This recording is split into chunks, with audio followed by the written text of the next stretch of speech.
um, get going. Welcome to Finance. I am. Okay. Oh, we had it. Yeah, welcome to Finance. Vice Chair Jim Moss here in Chair Huntsman's absence.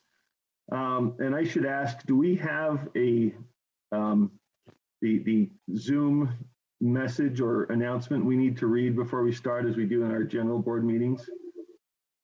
I'm not sure who our driver is. Vice Chair, I don't think we read that in committee meetings like they do in full board meeting. Okay, thank you. Just want to make sure I don't screw up in the first 2 minutes of trying to step in here. So I think we begin typically with public comment, correct? That's not on the agenda, but Ben, do you want to steer me? I've got a grip on our action items, but the preliminaries. So that's really up to you, but when you want to take that, some chairs take that in conjunction with each agenda item.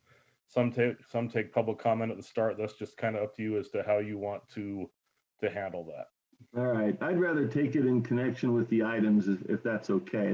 That to me helps us to introduce it into the conversation a little better. So let's do that. Do we have, I understood there might be an item or two that was on the agenda but was being removed. Do we have any confirmation on that? So the one item that we were talking about removing, they asked us to give the committee an update on. That's Rule R277427. So we'll give you an update on that, and I think you may have some public comment on that as well. Okay, but that will not be an action item. That'll just be an information item now. It's an action item, but we'll ask the committee to move it out. Gotcha. Okay. All right. Well, let's start with our recognition of progress, achievements, and improvements then. Oh, actually, do I need to do a roll call?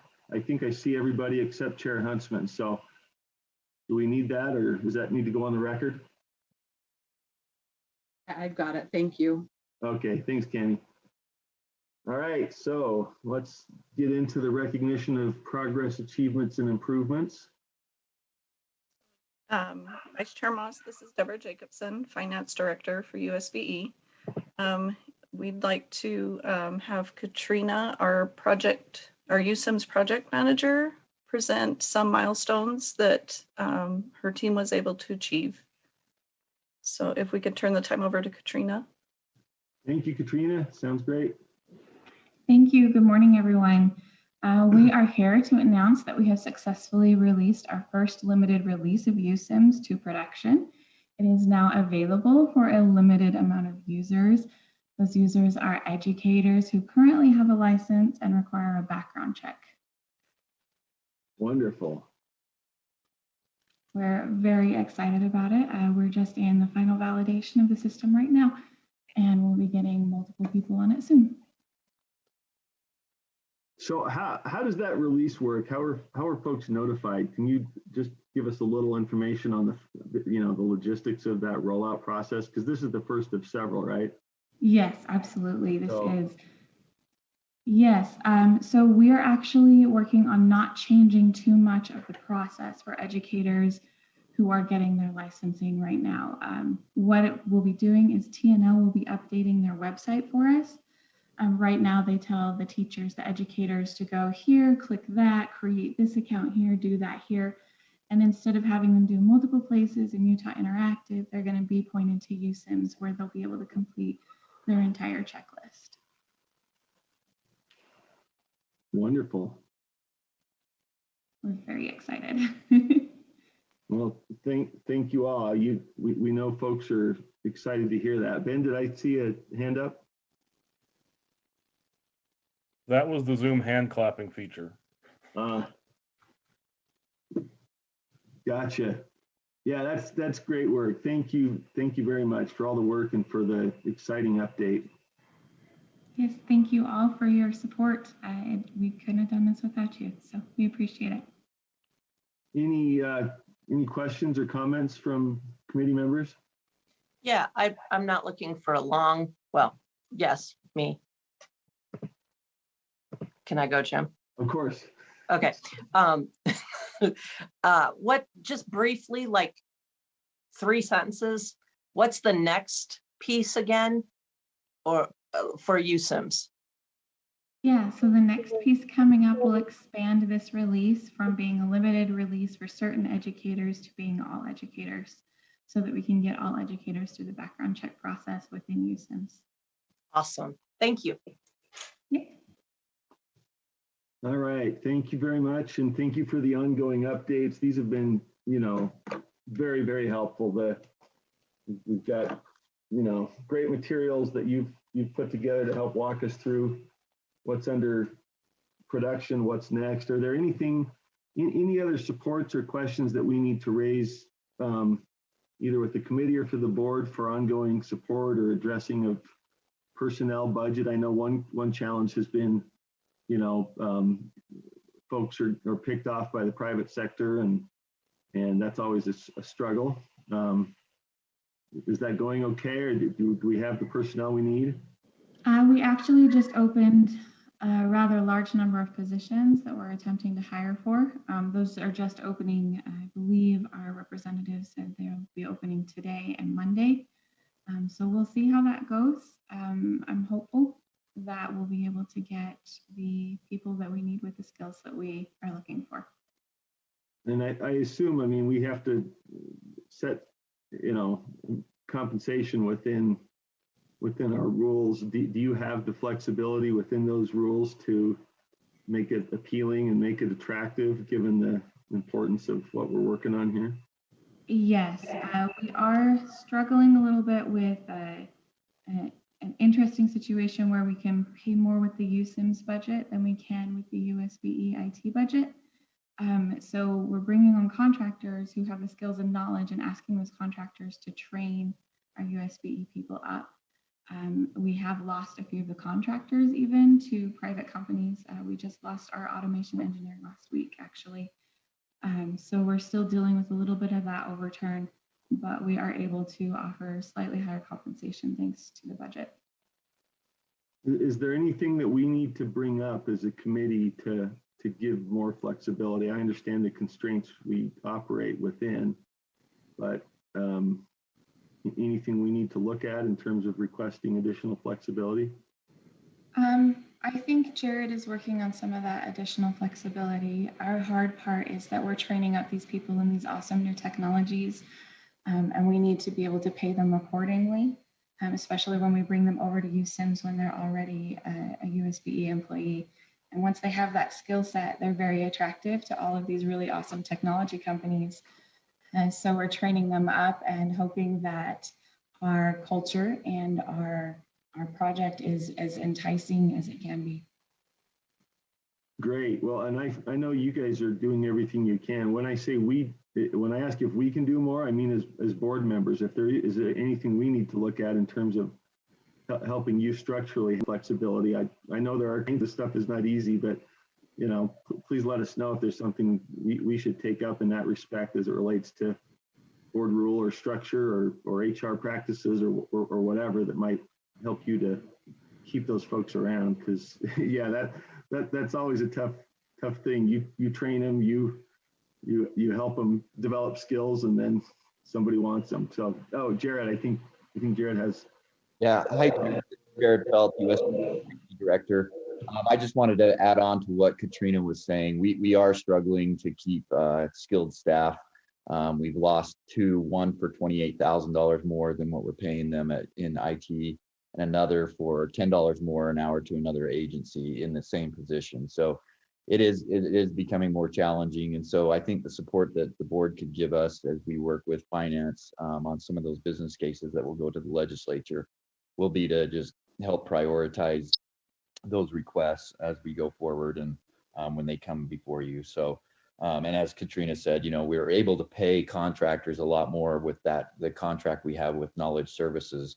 But to retain those people long term is not sustainable. It'll work for this project and it's what's been planned. But long term, we need to keep our organic staff and be able to pay them competitive rates. So.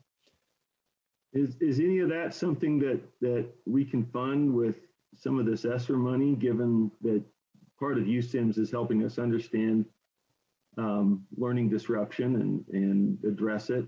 I don't know the full business case there, but I guess, are you looking for additional funding through a business case prior to the next regular legislative session? So Deborah can help answer that, but we are working with Deborah and Dale. We're going to work with Dale Frost coming up to draft some of these business cases for IT specific that will go to the legislature next session. So Deborah, I don't know if you want to add anything on that process. Well, it is obviously a process, and I don't think that the costs that it will be to sustain these systems once they're up and running. I mean, development is still going on. So it's hard to know what's needed until we actually, there's going to be some things over the next few years, I would imagine, working through that. Yeah. Okay, well, thank you. If there's anything we can do to bring this to interim or for SRR funding, I'm just looking at how hard you're working on this and how many balls are in the air, and wondering if we can really wait until next March to get whatever additional funding we need to bring this along. So if there's something in the meantime that we can do as board members to help make that case, maybe you can just ask us to go advocate for this. That seems like a pretty quick moving stream to wait that long. Absolutely. The support with Deborah and Jones move forward, and I'm sure we'll be coming to you for some requests. So thank you. Well, thank you. We'll follow your lead. Just know that we're ready to jump in and advocate if that will help. So, All right, thank you. All right, thanks. Anything else, board members, or we move on to the revolving loan item? So thank you very much for the update. Let's move to action item. This is number 2, the charter school revolving loan. So Chair, if we can recognize Dallin from school finance. He will be presenting the item. Hi, thank you very much. Again, my name is Dallin Pinier. Hello, board members. I'm a school finance specialist with USBE. Just here to assist Wasatch Waldorf in their request for a revolving loan. Just a few quick notes of background information. The charter school revolving loans are administered according to Utah Code annotated 53F-9-203 and Utah Administrative Rule R277-480. Just for your information, total loan amounts to all charter schools may not exceed $2 million in a fiscal year. Wasatch Waldorf is requesting a loan of $107,826, and their loan request was approved by the State Charter School Board in May at this point. All right, thank you. Any questions from committee members? Did you see any concern at all about the pot that's available? This is not a huge request. It's only $107,000. Are we up against any, getting close to the ceiling at all? So at this point, I do have the cash projections, and there are quite, there's enough money in the cash projections. This is the first loan request, the first round. And so at this point, I haven't seen any other requests for that fiscal year. So when it comes to the $2 million, I don't see that we're close to exceeding that. Got it. And this is an existing school, correct? Correct. Okay, well, thank you. If there are no questions, we're looking for a motion. If do we have that teed up, or I can make the motion? Let's see. I'll make the motion. I'll move that the committee forwards a recommendation to the board to approve a revolving loan for Wasatch Waldorf Charter School for $107,826. We don't need a second. Committee members, please vote unless there's discussion to the motion.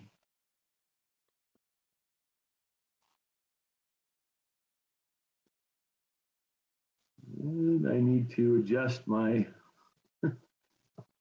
Come on. I'm sorry, I had my view messed up. Can we all vote one more time?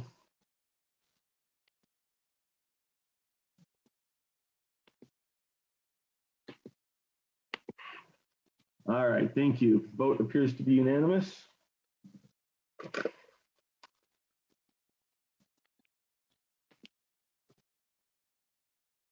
And we'll move on to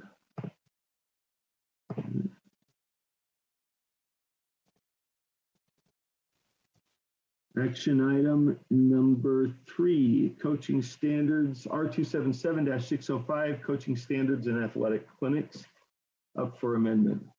This is me, if I may, Chair. Thank you, Dan. All right, so this rule is up for its 5-year review. So this is something that the board has to either act on the rule or it will sunset. In reviewing the rule, staff put the rule out for feedback to see if stakeholders had any suggestions or had any thoughts on the rule. We made a couple of amendment suggestions based on feedback that was received from LEAs. The first recommendation was on line 23. We added language that coaches are responsible for students that remain on school grounds following an activity consistent with school or with LEA policy. The other recommendation was to add the language that we've added on lines 38. That was to emphasize the concerns over bullying on teams and in after school activities. And so we added language that coaches, assistants, and advisors shall complete the required training, which is already required in Rule R277-613. But other than that, staff received positive feedback on the rule. Our recommendation is that it's necessary and should be continued, but we do recommend adopting draft 1, which includes those two changes. Jody Parker is the PE specialist, and she can answer any questions that you may have on this rule along with Jennifer Thompson. All right, thank you much. Looks like we have a couple of hands up. Member Norton and Member Hutchings. I don't have a question, but I'm ready to make a motion when you're ready for it. I do have one question that came in from outside that I'll share, but Member Hutchings, Stacy, yeah. I guess we can do first names in committee, right? Is that the departure from Robert's rules? Go ahead. Sounds good to me. I just wanted to say I appreciate both of the additions. I think they're really important, and I'm glad that they're now will be part of the rule. All right, thank you. Let me share one question I had, concern from, this came from board member Lear. So if she's listening and I get it wrong, feel free to text at me and straighten me out. But a couple of concerns that she raised. One was that in holding coaches and school leaders responsible for students on school grounds, should that include games or activities off the school property? And I can understand why that would be a bit different. I could understand the concern that drives the need to make sure coaches are responsible on property. That concern would also likely apply during an away game, for example, or a tournament. But I also know that raises other questions. So let's see, I think, and during transportation to and from school-sponsored games and activities. So if there is a school-sponsored activity or game, should this extend to the location of that activity in terms of oversight responsibility? If I may, Chair. Please. I think if you look at the rule, that really is already covered in that.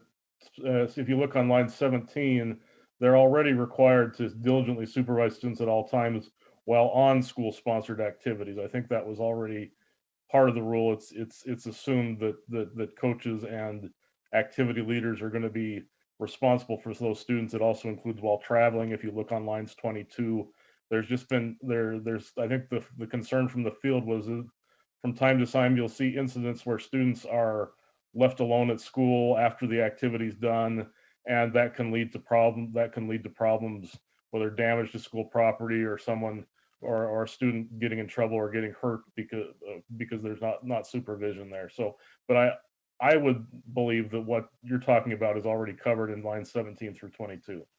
Got it. Okay, thank you. One other question again from Member Lear, and this goes to the second amendment, lines 38, 39. I guess the question there is, should there be a timeline for when that training should be completed? And that might be assumed, but that seems like a important question. Is that built into Rule 613.4 sub 5 that's referenced in the amendment? Yes, this is just a simply kind of incorporating R277-613 here. That's where the main source where LEAs are going to look for the details on that piece. We just wanted to kind of link the two as a reminder that bullying needs to be emphasized and prevented. Got it. Okay. And does 613.4 sub 5 include some kind of time frame for when that training needs to be completed? I should have looked that one up. This was somebody else's question, so I think it's probably periodic. I can pull it up here real quick and see if I can find that. I guess one question there is, is it before they start? I know, things like when I was a merit badge, I haven't been a coach. As a merit badge counselor in the Scouts, you used to have to do it before you started. I'm curious whether that's part of it.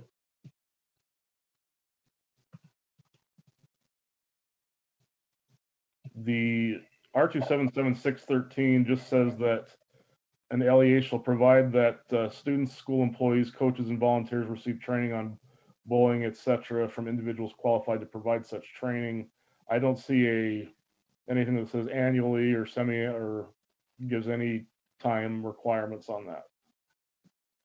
Well, I'd be curious. Oh, go ahead, Molly. I think we've identified kind of a little gap there. I think we need to address that either in 613 or in this one. I don't know where, but I do think that's a problem. A coach or somebody that's had that training 5 years ago, I'm concerned about that. Or if they don't have it before they start and they take it after a first year or so, and that could raise problems. I'd be curious what staff's. Jody Parker has a hand up. Sorry, and so does Jennifer Thronson. Hi, I'm the Health and Physical Education Specialist for USBE. UHSAA, so Utah High School Activities Association, they do require all coaches complete bully hazing training as well as be CPR certified, concussion training, and that's required before their season starts, and it's put into Register My Coach. That is only limited to high school coaches, though. I will point that out. They do not oversee any middle school or, if there was an elementary coach for some kind of activity. So that is covered as far as high school athletics under UHSA. But and then one other part on that is they don't see every school because not all charter schools participate with UHSA activities.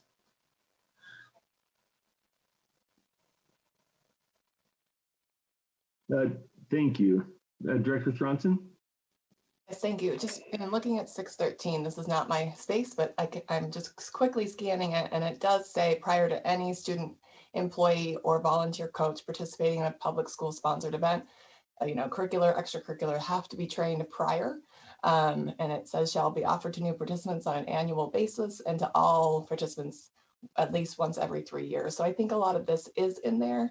We can definitely look and verify, but from my quick glances, it does appear to be covered.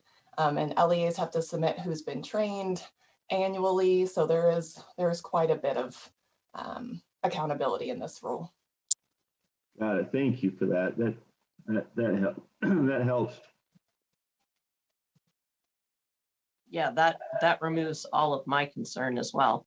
I take all of that back. Thank you, Jennifer. I couldn't get the file to open, so my pleasure. Thank you. All right, thank you. Any further questions or comments?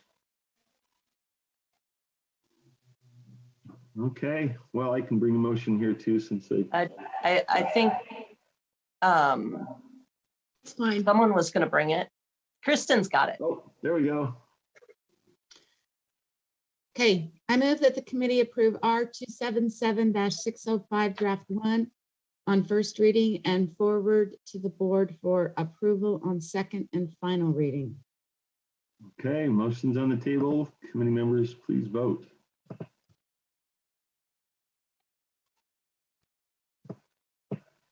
And I believe the voting is unanimous.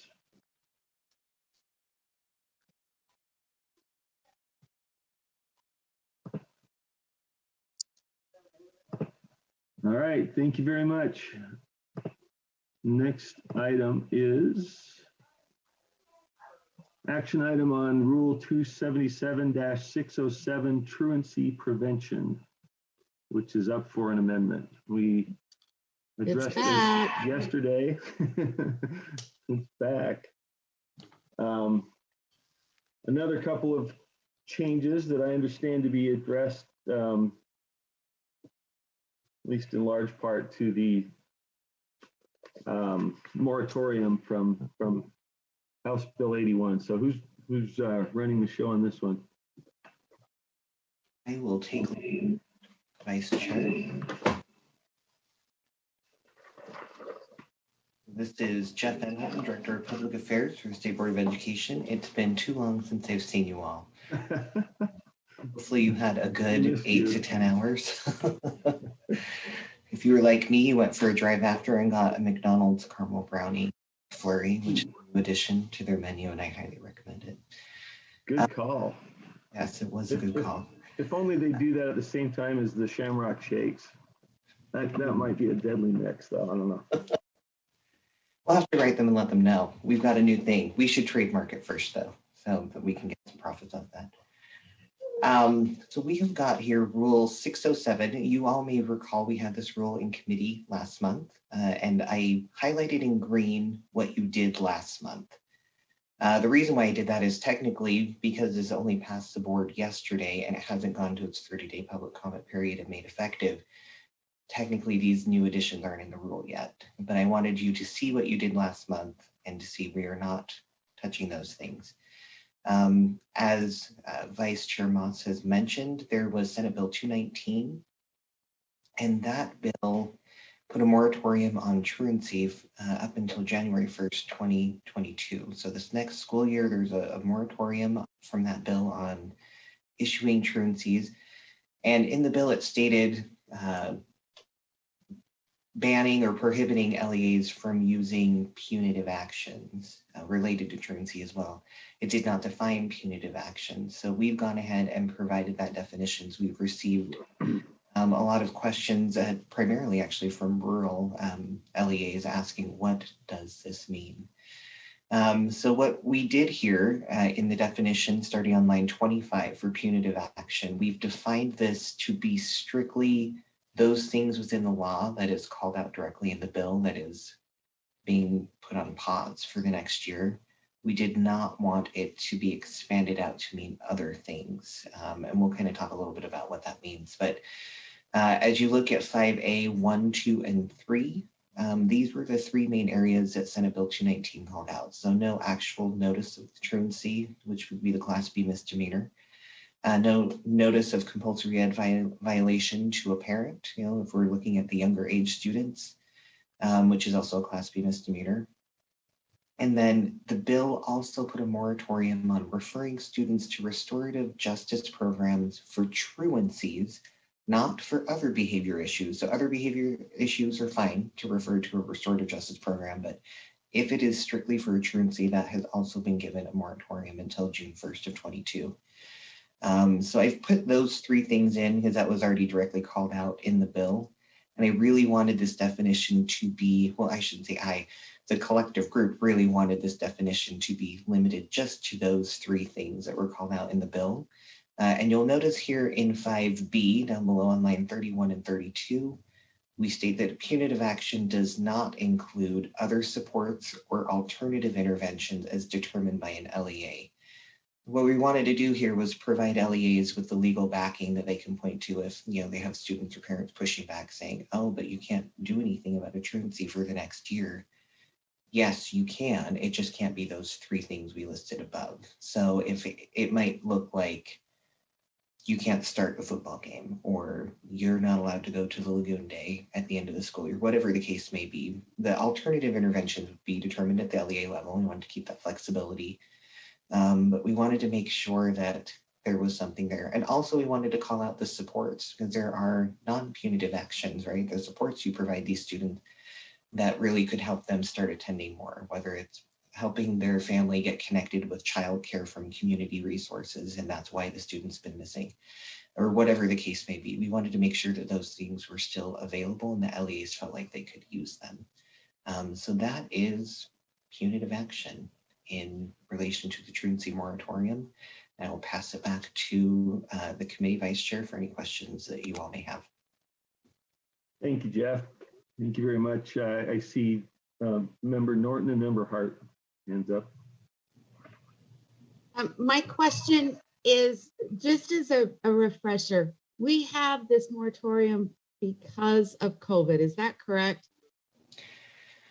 Yes, it was a COVID-inspired bill in relation to concerns that as it continues on, or might continue. I think it was more of a preemptive act by the senator who ran the bill that was very concerned that if we have another spike, which could happen in the fall or the winter in particular, but many are saying could happen, he wanted the law to be ready to kind of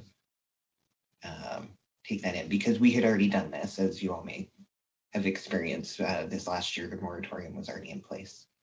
Okay, so that's why it was extended until next January. Thank you. I appreciate that. Member Hutchings and Hart, or whichever order. Hart was first.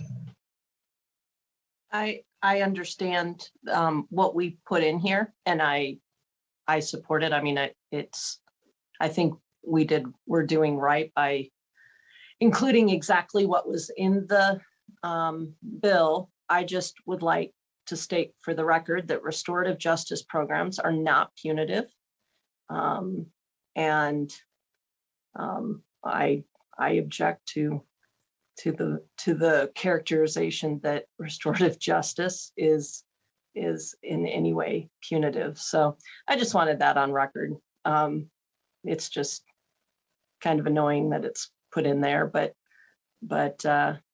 I like how this mirrors exactly what the legislative intent was and doesn't go any further. I do anticipate there'll be questions about, quote, other supports and alternative interventions, but the explanation makes sense. So thanks. Still hand up. Stacy, did you have another comment? Just wanted to add to what Member Hart said, that I really appreciate. I had some other ideas coming into this about things to add, but I'm going to change my mind on that and say I really like how tight this is and I appreciate it.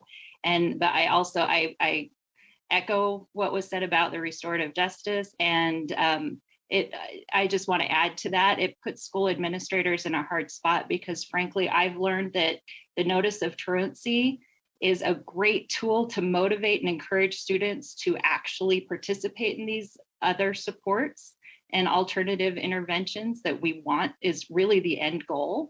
And sometimes they just won't participate until you can give them that nudge of a truancy, a notice of truancy. And it's honestly a really great tool to give supports, to lead to supports and the alternative interventions for students. And if we can't send out those notices and give that motivation, they're going to be a lot less participation in those supports this next year. I have one question along those same lines. I could see some concern about alternative interventions if it's not defined, and I think that the amendments to the rule do seem to track SB 219 pretty well. Would this, and this again as a parent, fortunately I haven't experienced an overabundance of alternative interventions, but I'm sure they're coming because my boys are coming through the schools and they'll need alternative interventions.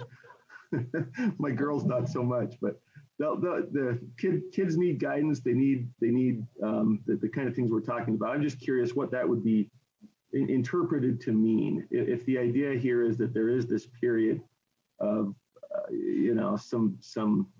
some leniency during COVID, it's statutorily defined that presumably will expire or perhaps be addressed before the expiration date. But in the meantime, just to make sure we don't run afoul of the intent of the bill as enacted, what would qualify as alternative interventions that might be applied? I think Member Hutchins mentioned one, but maybe for staff, I mean, just so that we know the range of what that might be and whether there might be concern that this, runs afoul of SB 219. What other interventions might those be? I'll just sorry, feedback. In general, how I've seen it work is that the notice of truancy gets the parent and student's attention.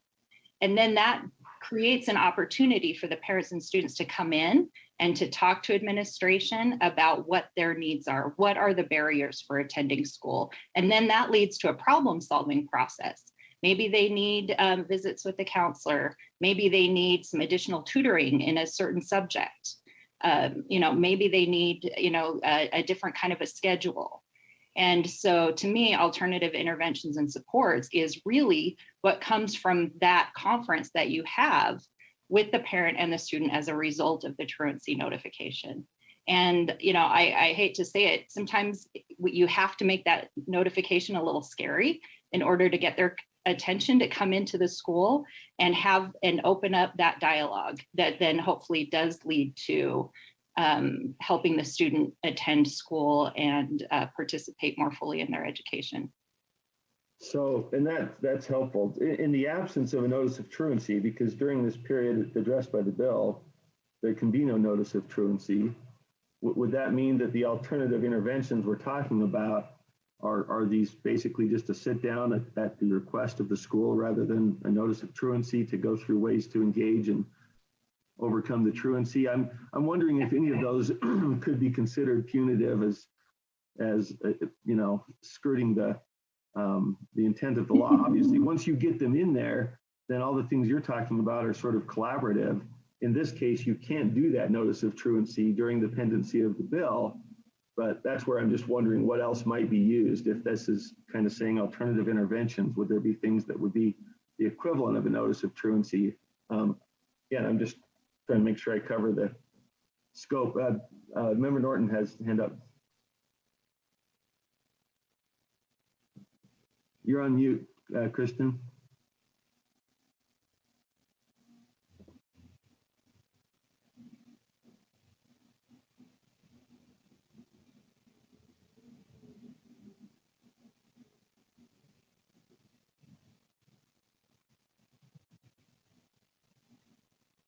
Still blocking you.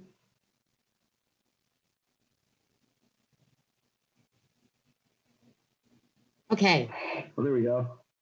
The other thing about this is by, this is looking at this seems to be this whole bill is looking at this as something that the parents at the times when the parents would not agree to it. But, there's also the kinds of truancy where the parents think their kid's in school and they leave for third, fourth, and fifth period to go get that hamburger and shake and visit or in elementary, they jump the fence and take off on their scooters and their parents are thinking that they're in school. And, I can see not having the truancy notice, but, those are times I think parents would want to be involved and would support some type of, oh, you missed recess today, or, oh, you don't get to start in the game. Because, when parents are thinking that their child's at school and their child has willingly chosen not to be there, we've got a pretty huge safety risk out there. Yeah. Got it. Thank you. Michelle Buse has a hand up. Just in response to your question about what are other types of interventions, every LEA and even at the school level has different ones. It might be Saturday school. It might be, some LEAs have something called truancy mediation, where they sit down with the family and try and figure out what's going on that makes this child not want to be in school. Are they not succeeding? Are they being bullied? Are they having friend problems? And so it might be truancy mediation that they want them to do. Some, like junior highs, take and during the lunch period have a support class, and they might be required to go to the support class. So there are lots of different interventions besides a truancy notice that can be given to a family and a student to help them deal with the student's attendance issues. Yeah, got it. Thank you. Thanks very much. I'm sorry to do a deeper dive on that one, but getting a lot of questions, so that's very helpful. Member Hutchins, still your hand up. Yeah, I just wanted to add quickly. I don't believe that not allowing truancy notifications doesn't mean we can't notify of absence. And so I know a lot of schools we do send out a daily call. Your student wasn't in school. We might, call them, email them, just letting them know that their student was not in school that day. It's just the next step of, there's now a problem and your student is now truant, that official notification that can't go out. Yeah, right. That would be my understanding. Is that correct, staff? I mean, you can notify it. Notice of truancy is a specific official action, and yet you can reach out to the parents, talk about it, do all the things that have been discussed. Is that? I take it that's the intent of that language. Great. Member Hart. The thing I'd like to add is that all it really does, in my view, is move that truancy mediation, which we do. It's very time intensive. It takes, it's a big meeting. It's, a trained mediator, teacher, administrator, parent.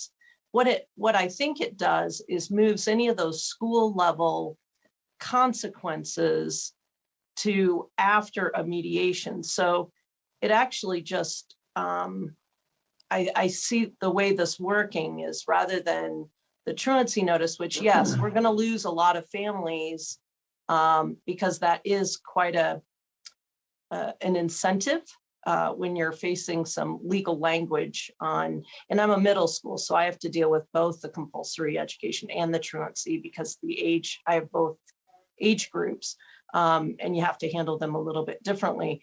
So what this will do is we'll move that truancy mediation and do more of those. And then any sort of consequence will be a result of collaborative decision-making with the family. So if the family says, no, this is not cool, you're gonna need to stay in at lunch and work through the work that you missed, as a consequence of skipping class or not being there. And then it's more of agreed on collaborative thing. The problem is, and this is always the problem, right? So we're not necessarily compelling students and we're taking tools out of the toolbox to get them there, but we're still holding schools accountable for their academic progress. So we need to be thinking when we're talking about our accountability schemes, what is realistically possible when we're not necessarily compelling student attendance to the level that we were previously. Then what do we, how does that affect our expectations and with our accountability schemes and measures for schools on the flip side? So let's be careful that we don't put that we're just mindful when we're looking at outcomes and lost students, so to speak, from COVID.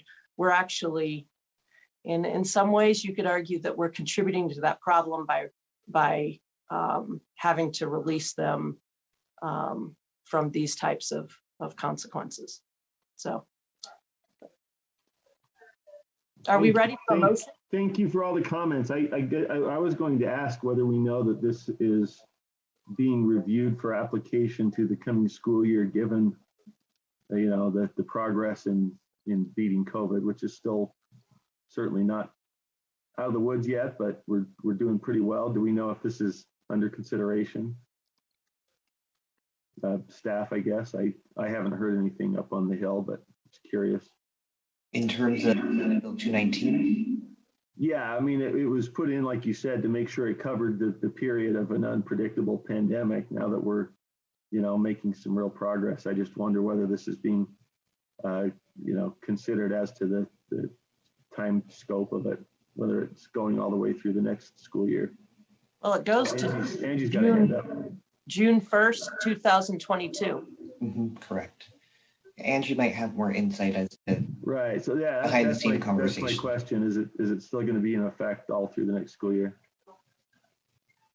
So yes, Chair Moss, do you mind if I go ahead and speak? Please, yeah. So yes, I did actually speak with Senator McKay. I let him know that we would be bringing this rule forward and addressing the phrase punitive action, and mentioned that we may want to meet with him and others on this topic. At the time, it seemed like he's very much still interested in keeping it for the full year, and in fact, had mentioned maybe even looking at making some of these things permanent. So I think a sit-down conversation with Senator McKay and bringing some LEA stakeholders together would be a great idea to provide the feedback. And I think the feedback that you just mentioned, which is, we're in a better place now, maybe more of our families will be coming back to school. I remember during the testimony for SB 219, much of the testimony was about supporting families who may not normally engage in homeschooling, and that they may not be as aware of the laws they're required to comply with when they are supporting their students at home versus enrolling them in public school. So that could be another factor, is if we see more families returning to school this fall and less engaging in homeschooling for the first time, it might also go to this question of whether the bill is necessary. So I think you raised some good issues and questions about whether we engage in conversations early on this fall based on what we see the trends are of enrollment in homeschooling. Sounds good. Thank you. Yeah, like everything COVID, it seems like a good time to sit down and assess what's worked and what we've learned, right? So, all right. Well, thank you very much. Yeah, does somebody have a motion on this one? I'll bring the motion in. The committee moves that the board approves. I'm sorry, I'm reading from the wrong script. I move that the committee approve R277-607 absenteeism and truancy prevention as amended and on first reading and forward to the board for approval on second and final reading. And unless there's further discussion to the motion, please vote. Appears to be unanimous, I believe. Okay, thank you very much. Thanks for going deep on that one. That's got had a lot of feedback. So turning to action item number 5, R277-427 LEA financial information systems. And if we could ask staff to report on the status of this one and their suggestions for how we handle it. I think we also might have public comments. Is this Angie? If I can take the chair. Thanks, Ben. Thank you. So this rule R277-427 is a result of legislative action from the 2020 legislative session. The legislature passed a bill requiring all LEAs to have an information system that's compatible with USBE's information systems. And so the purpose of this rule was one of the components of that bill required us to set what the standards would be for these information systems. And then this rule, the intent was to set what is required in those information systems and then to kind of set up some basic procedures for how we would distribute the funds that the legislature allocated to help LEAs cover the cost of these changes. We have received some feedback from LEAs, specifically from the USSA, that's caused us to believe we should probably do some more work on this before we take any action. They were specifically concerned that we need some more details on the requirements of what should go into that system, and that perhaps we should give some more thought into what would be required for the LEAs and whether there should be any difference for small LEAs versus larger LEAs, that kind of thing.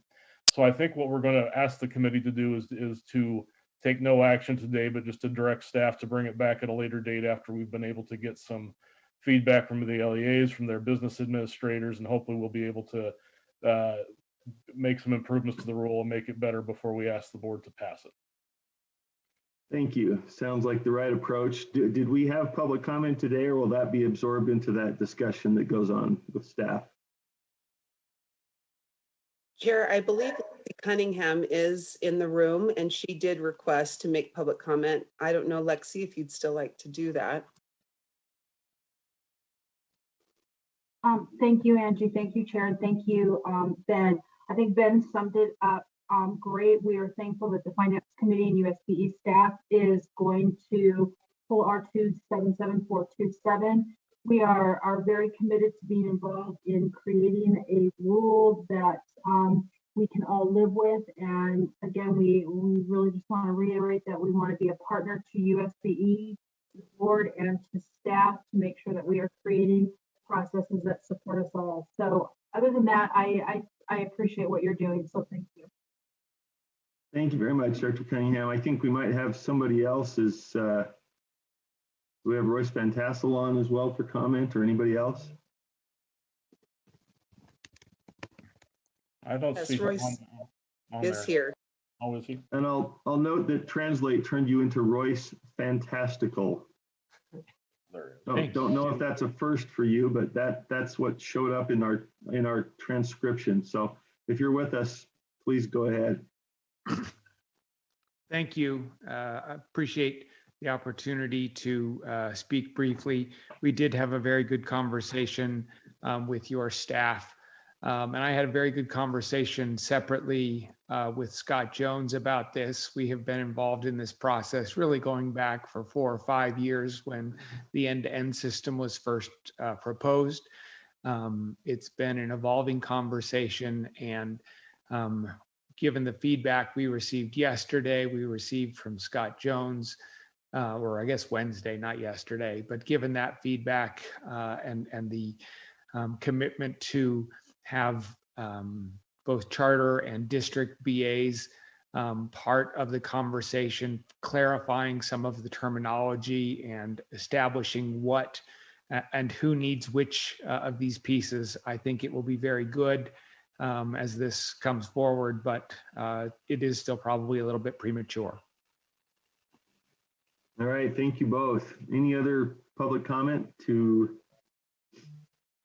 the issue of financial systems? All right. Well, thank you, and we look forward to hearing more after that discussion moves forward, and would like to be involved in that discussion, make sure that we're receptive and informed. Do we need to bring a motion on that, or just let it sit until next time?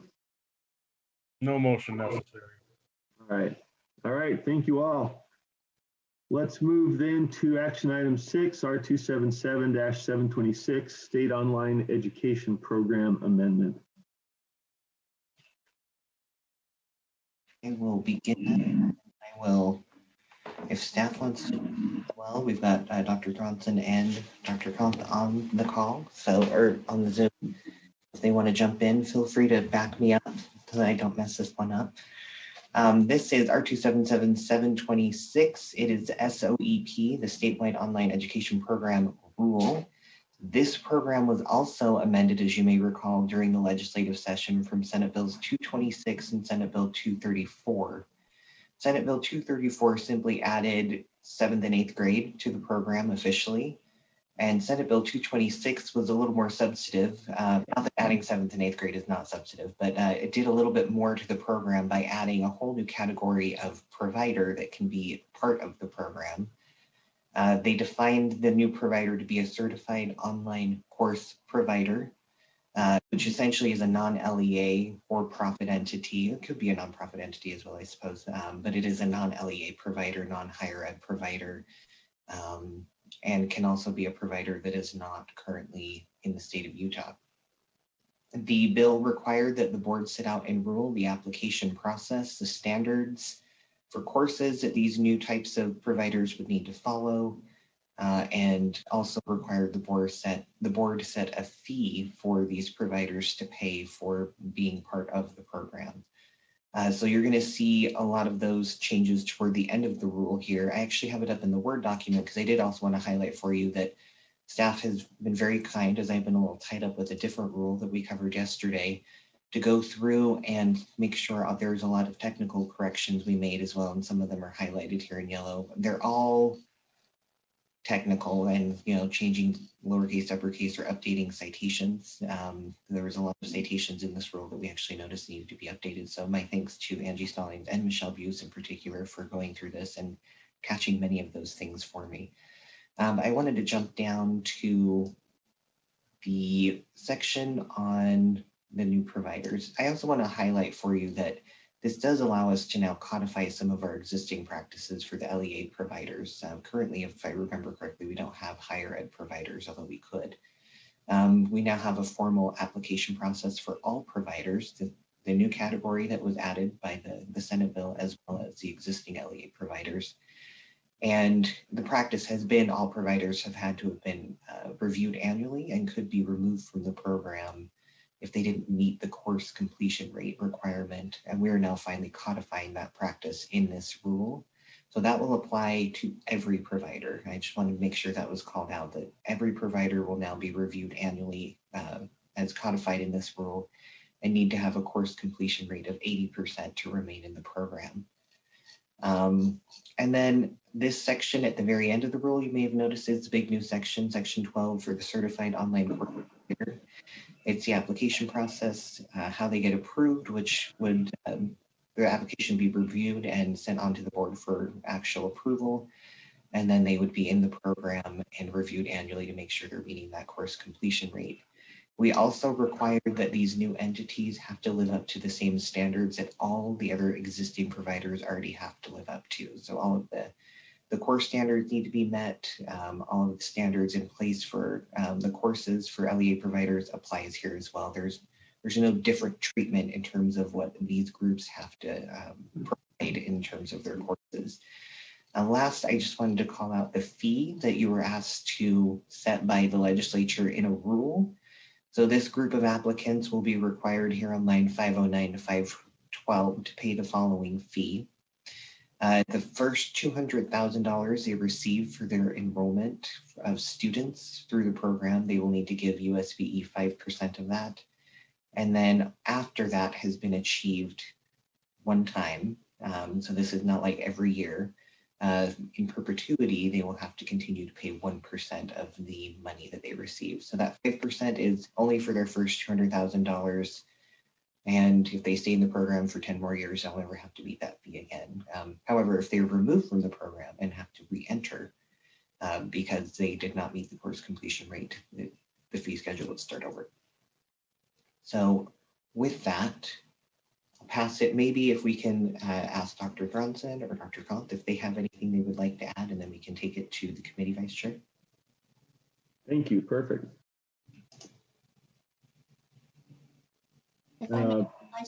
Yes, Dr. Truancy. Thank you. I just want to reiterate the vast majority of the additions in this rule are really just for that online course provider that the legislature opened up this year. And so as you're looking through the rule, the really heavy lift is really getting preparation for that. We do meet with our SOAP working group next week, and they are going to take a look at this rule, as we didn't have a meeting with them prior to today. And if they have any feedback, we'll most likely come to you all in terms of before it goes to the full board and potentially have an amendment or two if they have any thoughts or feedback. But just wanted you to know, like, we are in coordination, but because of the timing and trying to get this legislatively right, it's not. This is Corey Kant, the statewide online education program specialist. Hi, Corey. Thanks for joining. Dr. Thompson was just finishing a thought, and then we can turn to you if you're teed up and ready to go.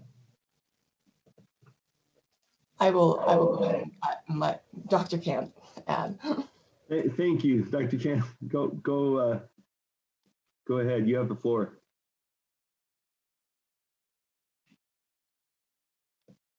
Sorry, Corey. I may have muted myself. Let's see, or she might be having some technical.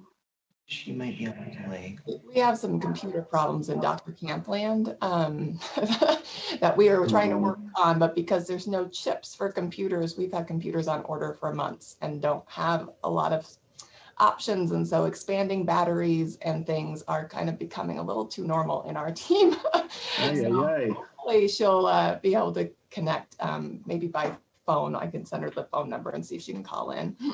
But we can proceed on and hopefully get her connected. Oh, there we go. Yeah, I'm sorry. There's a slight delay, so I'm sorry that happened. No, we got you. No, I just was responding to Jeff Van Holten, and there's. I'm calling because I just got the postcard that Jerry. My house. Jerry. Hey, Jerry. There we go.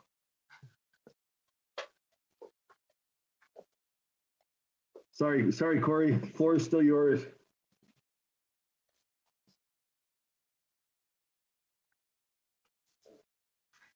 We may have lost Corey. Should we hit a couple of? Oh, there we go. We are okay. We're okay. Did you want to add comments, or should we go to a couple of questions? Go ahead. If you had comments, we're ready.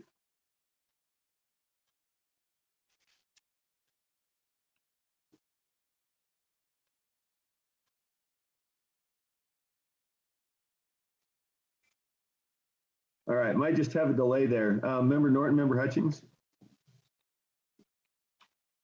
So I just wanted to say that there's nothing more I need to add. Jeff did a wonderful job. Thank you. All right. Member Norton, Member Hutchings, Member Hart. Kristen, you're on mute still.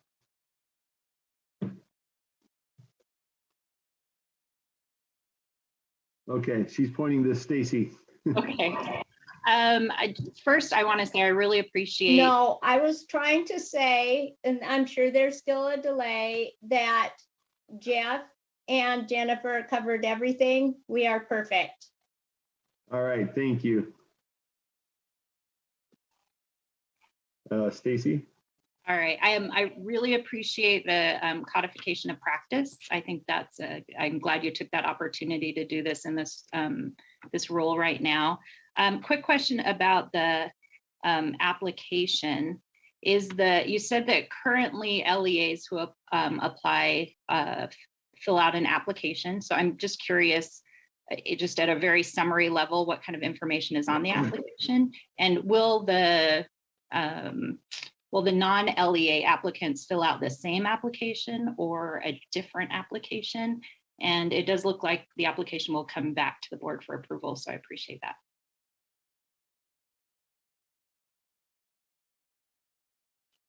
I can take a quick first stab, and then Jennifer or Corey can fill in for me. I'm going to scroll up here. Sorry to make you dizzy. I forgot how long this rule is. It's a big rule. Right here, and you'll see some highlights here. We're just highlighting some technical changes with capitalization that we fixed. We incorporate by reference into this rule all of the different applications that will be filled out. And for those who are unfamiliar with what incorporate by reference means, it's kind of the legalese for copy and paste, because we have a very big application, but we don't want to put it in the rule, so we're going to just refer to it. So it's part of the rule, but we didn't want to make the rule 15 pages longer. So there will probably. I know there's a delay, so.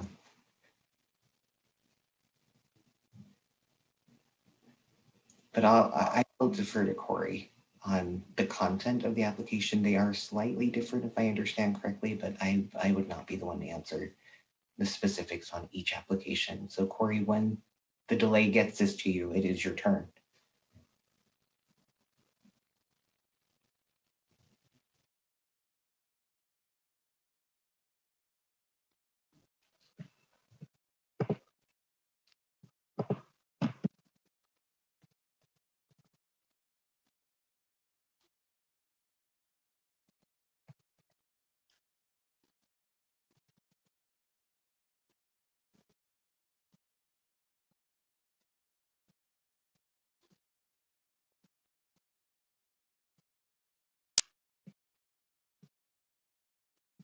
We're recording this as part of our business case for more materials, right?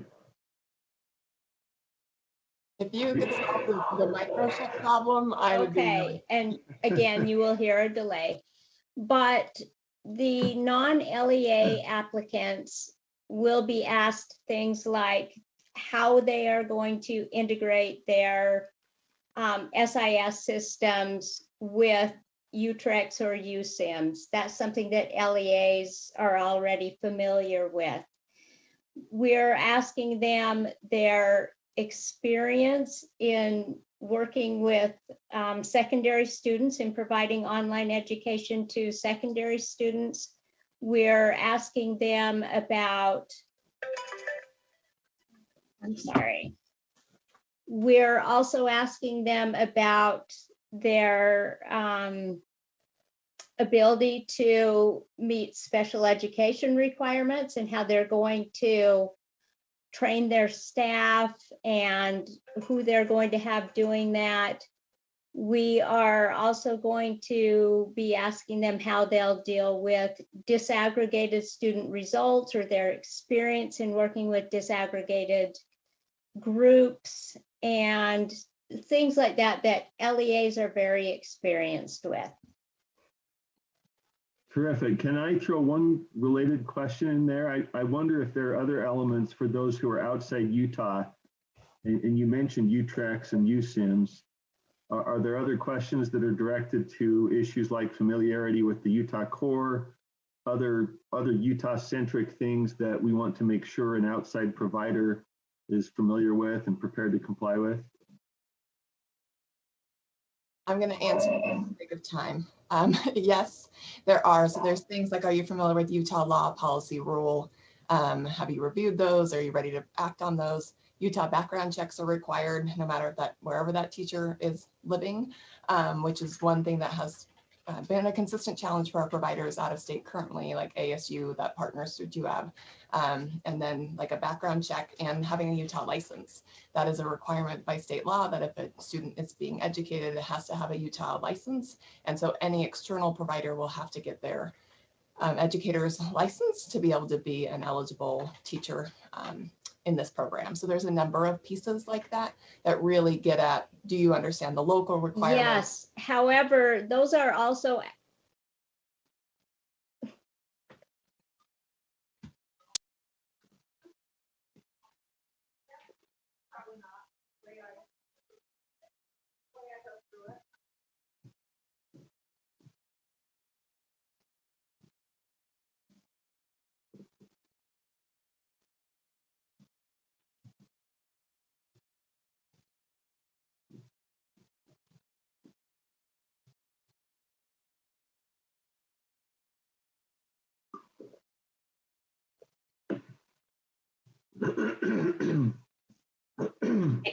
That answers my question. I appreciate that. All right, thank you. And Corey, feel free to jump in. I know you have a delay, but your insight is indispensable. So feel free whenever it comes through. I think member Hart, member Norton, I think Corey might be on mute, but feel free to unmute yourself and jump in. We understand the delay and whenever it works. Member Hart, member Norton. Jennifer, go ahead. That's just the mute, or that's the delay. Okay, I'm going to go ahead. These questions are for our finance people. My first question is, this 5% of the 200,000 and 1% of the 200,000, is that something that was established through Senate Bill 226, or is that something that was just part of this rule? And secondly, how does the finance people feel about that $10,000 covering the needs of, what the financial output is going to be to monitor and take care of these potentially out of state entities? If you don't mind, I'll answer the first part of that question and then let finance weigh in if they'd like. Please, yes. Okay, so in terms of this shall remit fees, there was a requirement in the legislation that the board had to establish a fee structure. And this was staff's proposal at that fee structure of around, okay, if we have this much coming in, we already have to do this for our internal system. So this is just adding additional users to the system. The system is built. We all know it needs some upgrades and improvements. And so with this type of funding, we will potentially be able to have some of those enhancements coming to the program, but the system already has to function in this way. And so it's not necessarily based on like, make sure they feed so much money in to be able to handle this. This is really our system has to do this for any provider in the state or outside of the state in this case. And so that's kind of how staff, how we've developed these percentages, but finance might have some better ways into it as well. Chair, follow up? Yes, please. So was that established by the finance department, or was that established in teaching and learning? It was established in our team in teaching and learning. Okay. And finance, can you weigh in, please? Hi, Chair. This is Patrick Lee, School Finance Director. Would you like me to respond on that? Yes, please. Okay.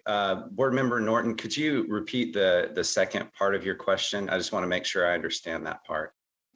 I just wondered how, what did you assume the costs are going to be to manage a program like this, the monitoring, the potential risk, et cetera, that we could have, and how do you feel about $10,000 covering that? $10,000 covering the entire cost of monitoring the program? Is that what you're asking?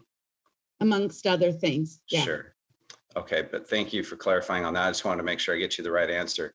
I think most likely we'll need more money to be able to monitor the program itself, to ensure that things are consistent with what is in board rule, with what's based in statute, and consistent with the board's intent, with legislative intent.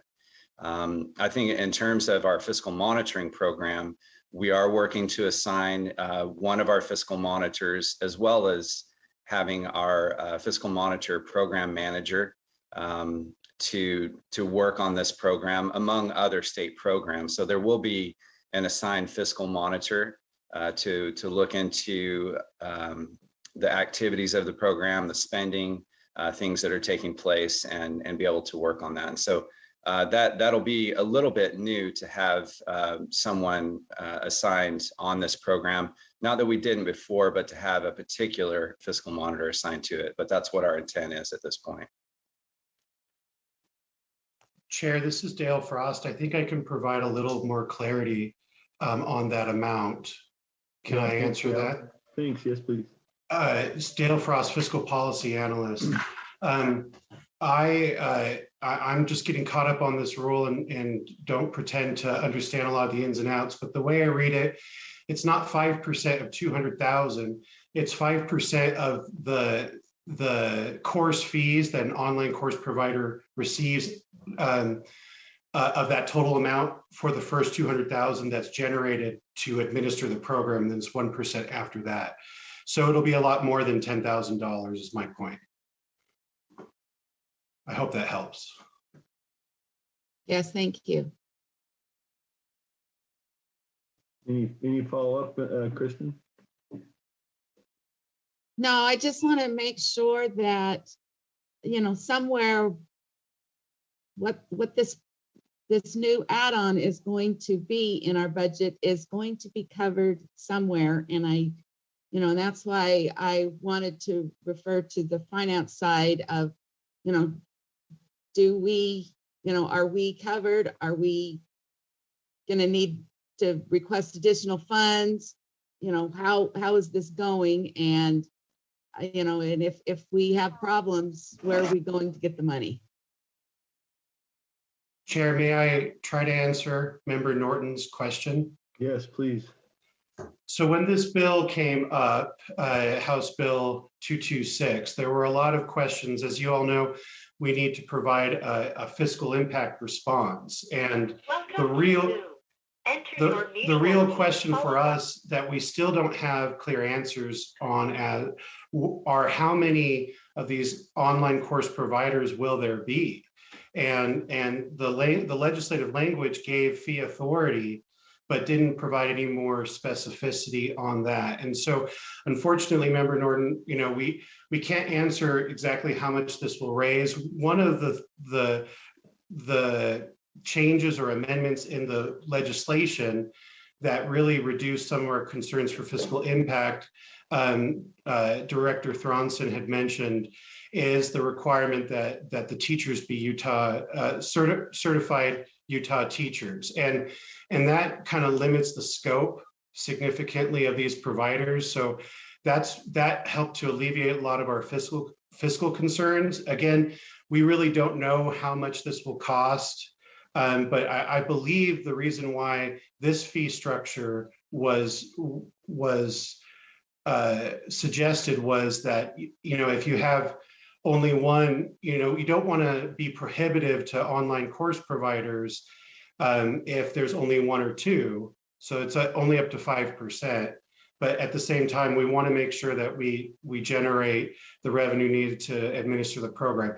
I know that probably doesn't answer your question, and there's a lot of uncertainty there, but I do know that there was extensive discussion with the bill. I haven't been as involved on the rulemaking process, but about what are the fiscal impacts of this, how are we going to be able to cover that.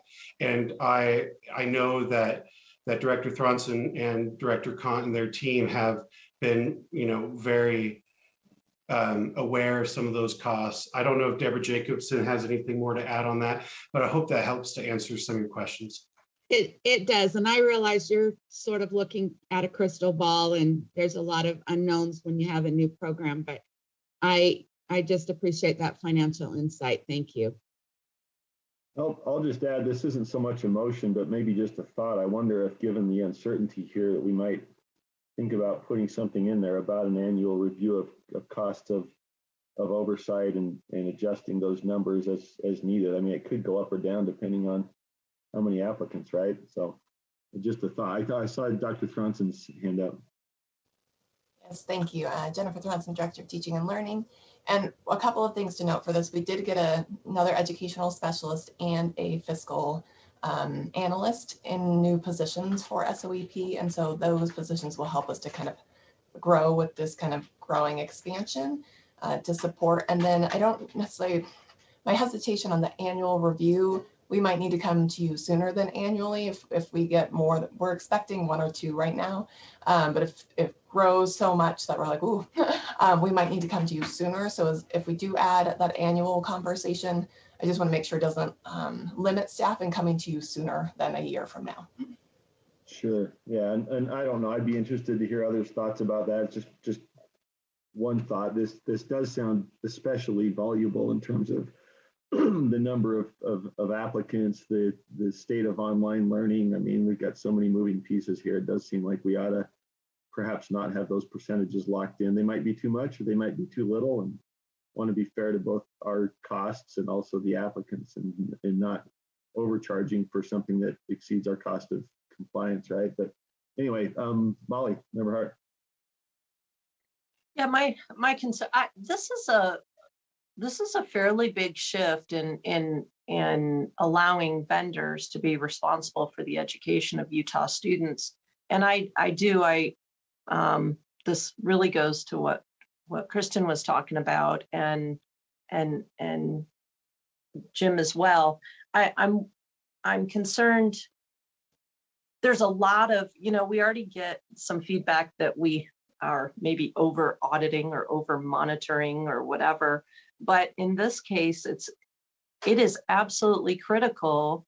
There are so many different areas, from curriculum to, just UTREX, the financial aspects. There, an outside system doesn't necessarily there's a lot of points at which they need to align with the Utah in order for, and we need to be aware of it in order to guarantee a high quality education for Utah students. So that's our responsibility. I'm wondering about the annual, what happens when there are problems? And there's an annual review process. If you could go to that section, Jeff, that would be helpful. It's way at the, yes, there you go. Did we change, where is that 490? I went back. The removal from the program, I want to make sure that that's done in a timely manner. Talk to me about how staff envisions this annual monitoring process to go and the non-compliance issues. What does it look like?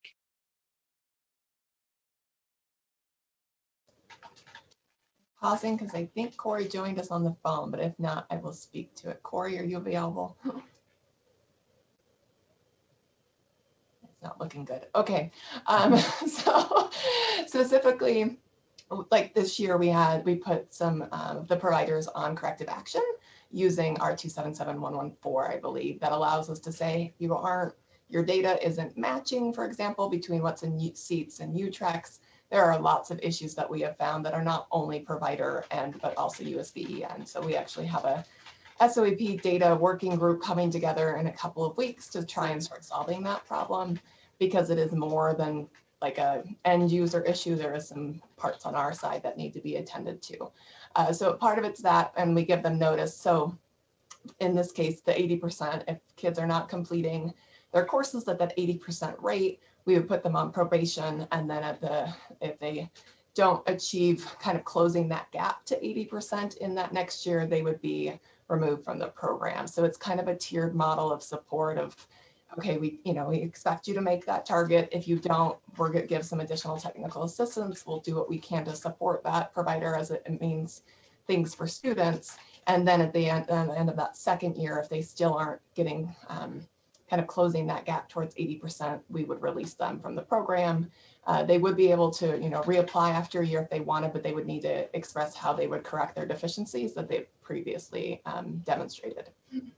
And so who works with them in that basically turnaround process? It would be our staff. So it'd be Corey, and we're also hiring a middle school specialist. So one of those two would be the supports for that. And if it's a financial issue as well, so there's, the different parts of the program, we will have a financial person on our team, and it sounds like finance will also have a support with fiscal monitoring that we can support them if it's a financial piece. I just want to make sure that they are held to the same high standards that we have a turnaround program. We have, we expect things out of our schools, and I don't want a vendor to not be held to that same standard, but yet we need to make sure that we have adequate staffing for that. And all those different parts.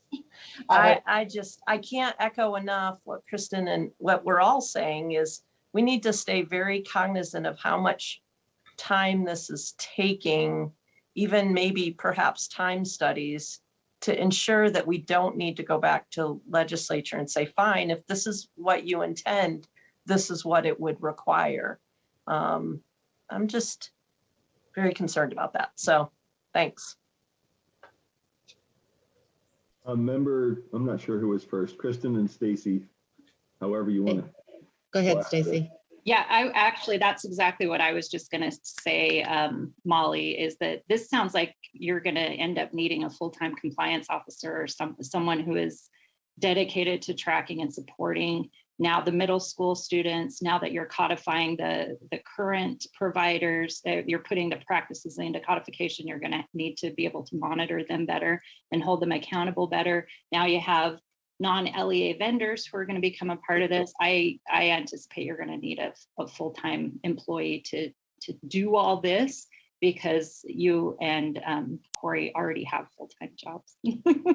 Very full-time jobs, I'm Yeah, sure. respond to that because I truly appreciate the support. You all are like, we're worried. I'm not saying I'm not worried, but we have added an additional educational program specialist this year, and we'll have the 2 new positions. So we're going from Corey to 4. And it is a significant growth potential with middle school coming on, even addressing our current providers. We have been doing this compliance piece. Corey has been doing this for years of monitoring them. This is really just kind of putting it into rule a lot more explicitly than we had in the past. And the compliance pieces around like administering the state assessment, that will still be required of a new provider. Like all of those things are part of the equation. There are very specific evaluation criteria for providers that are required through statute of what we have to evaluate the programs on. Part of that is course completion. There are some other metrics as well. So every provider will be treated the same way in terms of we expect them to meet the law, the standards, all of those pieces. And if we find them not compliant, they will get, pursuant R277114, some notification and support from our team. But we are really going from one stellar employee who acts basically like 3 to 4 employees. And so we're hopeful that we can address the demand. The legislature has been very kind in getting us the personnel that we needed. And so we're hopeful that if we do need to come back and, have your blessing to say, we're going to need 1 more person, that we'll be able to do that. But at this point, I'm trying to remain optimistic that we can do this.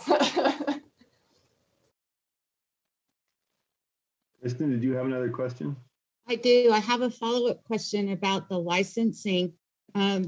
We said that they would be Utah licensed teachers. What level are we requiring a highly qualified license? And if not, is there a percentage of highly qualified that would be required? May I respond? Please, sorry. So in keeping with treating everyone the same, it would just be like any district. So they might have an LEA specific, they might have an associate, they might have a professional. If we want to be more restrictive, we could put that in this rule, but at this time, keeping with an equal playing field, we have left that as the same opportunity as any LEA locally would have in this program. Including Apple associate program, associate. Which means, worry, man. Just as a comment, I just worry with the autonomy that online teachers would have, that, they would not have the supports of a traditional staff around them, that maybe that's something we want to look into. At least, having at least a percentage of these licenses, be the highly qualified professional. I have one last question, Vice Chair. Please. I just want to make sure that there are some pretty clear data management requirements for out-of-state data privacy expectations that are shared. Can someone point out where those might be in the expectations, or where it's referred to, I guess, if it's not in the rule exactly? It's in the application that they have okay. requirements. So by reference of this rule, it is covered. Okay. But it is in the application, and it's something that would be reviewed annually, that they have, because they're going to be in sharing data, especially if they're going to be testing. So yes. Okay. They're under the same requirements there. And in terms of I did get the license thing wrong. They are not an LEA, so they couldn't have LEA specific. It might be from a staff time, it would be a difference. But for us to monitor, let's say we want 80% professional and we'll allow up to 20%, that adds a lot of staff demand on like monitoring their teacher profession. If we're worried about the licensing, I think I would recommend that we do 100% professionally licensed educators, that they're coming in with a professional level license rather than the associate level, if that is a concern for the committee. But to give them like a breakdown means we have to do a lot of staff tracking and data management related to that. So that would just be my recommendation, to reduce staff burden, but it does put these providers at a higher level of expectation than what our schools are. So just something to keep in mind. Yeah, I don't know how it works with the non-LEA vendor if they aren't a professional, if they don't have a professional license. Yeah, if they're not an LEA, then you just wiped out a lot of my concern. If we're not considering them an LEA, then they can't have an LEA specific license. Then you've just taken out that lowest level of, perhaps, I'm not saying it professionally, but you get it. All right. Thanks, Vice Chair, for all the questions. And I have one follow-up to that. If I guess one question as to current SOEP providers, those that are attached to an LEA can take advantage of the LEA specific licensing, correct? Do we know what the others are doing and what's kind of the lay of the land there in terms of licensing? I mean, they're all currently attached to an LEA, I guess. So, you know, did they go through the associate and then professional license? What's kind of the makeup of that current licensing scheme out there? To my knowledge, it might be limited. Just speaking with JUAB, for example, partners with ASU, they have to go through and become eligible teachers in Utah through the process. So as they're working through JUAB, they have to kind of comply with any other requirements. So if they want an associate license, here are the minimum requirements, like you have to be in a program, you have 3 years, those kinds of completions. And so because we have reciprocity pretty great in our state, we're able, if they have a license somewhere else, to bring that reciprocity. But if they want to teach like in an area that they're not currently endorsed at the Utah level, those would be pieces that they would have to go on like a associate license to earn their endorsement in that space, but it wouldn't prevent them from teaching that particular course, just like it doesn't prevent any of our teachers in Utah of teaching a particular course. They just have to be on a plan to get to qualified. Got it. Okay. I think I see Stacy's hand up again. Yeah, I just wanted to add that I actually was an administrator at a school that was an SOEP provider previously. And usually these schools are using their regular staff to also teach these SOEP students. And so they are licensed. They do teach other students in the state of Utah within their current school model. And so it just follows their regular practice if they are an LEA in the state for the most part. Got it. Thank you. Okay, any further questions? If not, we may be ready for a motion if somebody would like. I can make that motion. Okay. I move that the committee approve R277-726 draft 1 on first reading and forward to the board for approval on second and final reading. It would be okay, and one, oh, sorry. Oh, as amended. As amended. And oh, and just because it's just in my nature, Jeff, can you change on line 494 as outlined on 497. Right? Wouldn't that be right? Okay. As sorry. Outlined, yeah. Thank you. And with the motion pending, it might be too late to revisit the thought that I had as a possible amendment, but this might just be something to revisit. Do we want to consider indicating that the fee remittance will be evaluated yearly or as needed? Anything like that? I'm not terribly wedded to that. Just sounded like it might be helpful. Any thoughts?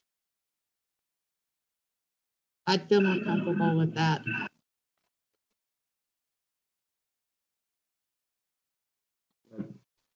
Dr. Thornton, would something like that help? Molly, go ahead.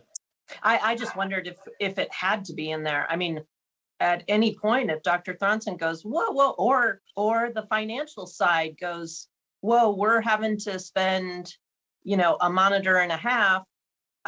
I'm just wondering if it is necessary, because would it actually, does it put it on some calendar somewhere that forces us to remember, or are we going to do that anyway just because somebody's underwater? I guess that's my clarifying question. That's kind of what I thought. I assume all these go on the master calendar and sort of a reminder, we got to check and see if those fees are too high or too low. I guess one element of putting it on the calendar would be, it might protect, if we're charging more than is necessary, it might protect those schools and make sure we take a look. And I mean, it would be nice if we had additional profit centers everywhere, but I think the idea here is we're covering the cost of compliance and oversight, right? And so we don't want to be either too high or too low. I don't know. What do you think, Dr. Johnson? I agree with Board Member Hart in terms of we can do this at any time, unlike legislation where we'd have to put that in to say we want to be able to. With the board rule, the flexibility you all afford staff is bring it anytime you want. Now, if we are worried about, well, we want to report on how much money is coming in versus how much effort's being given, if that's of interest, then I think we put it in here so that it happens at a frequency that you desire. But in terms of if we notice that there's an issue, we're either over exceeding what we really need and need to be a little more thoughtful to the providers, or if we've underplayed this, then we would definitely be coming. And so I'm good either way. We're happy to meet with the board's request. We would definitely come to you sooner, as long as it doesn't prevent us from coming if it becomes more urgent than what the rule would afford. I'm totally open to adding that language. Is there any periodic review of the SEOP program in general that would already assume, and that would just fall under that annual do we have I should know this. We do. We have to report annually on the program. We have some certain metrics from code that we report on. What we could do is as staff also include the financial piece to report on in terms of this collection of fees and add that to that report so that you'll be able to get that within the data set that we would be giving as well. That sounds great. I like that. Do we need to say that, or do we just need to just do that? Just do it, right? We're happy to just do it, but if you want to feel more comfortable having it in rule, that's great too. I'm not sure we need that in rule unless somebody else feels strongly. I just wanted to make sure we had it kind of set as a, regular evaluation since it's all so new. Deborah Jackson, and I think we've got Dr. Dixon as well. So yeah, just sorry, I've got some feedback. Just to clarify, all funding that comes into the agency is reviewed not only on a regular basis, but definitely at closeout.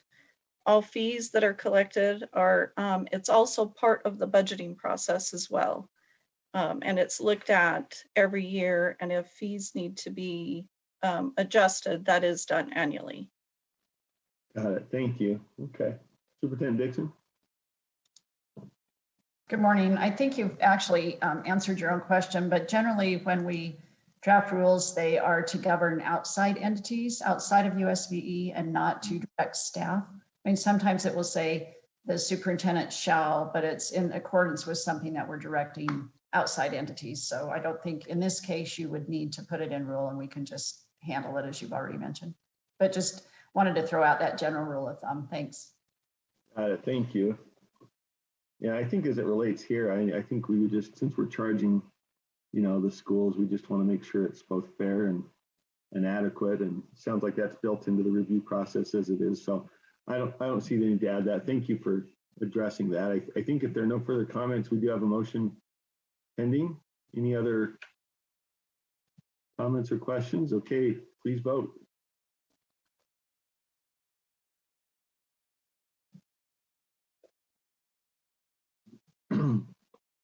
And I believe the voting is unanimous. So thank you very much. And we have,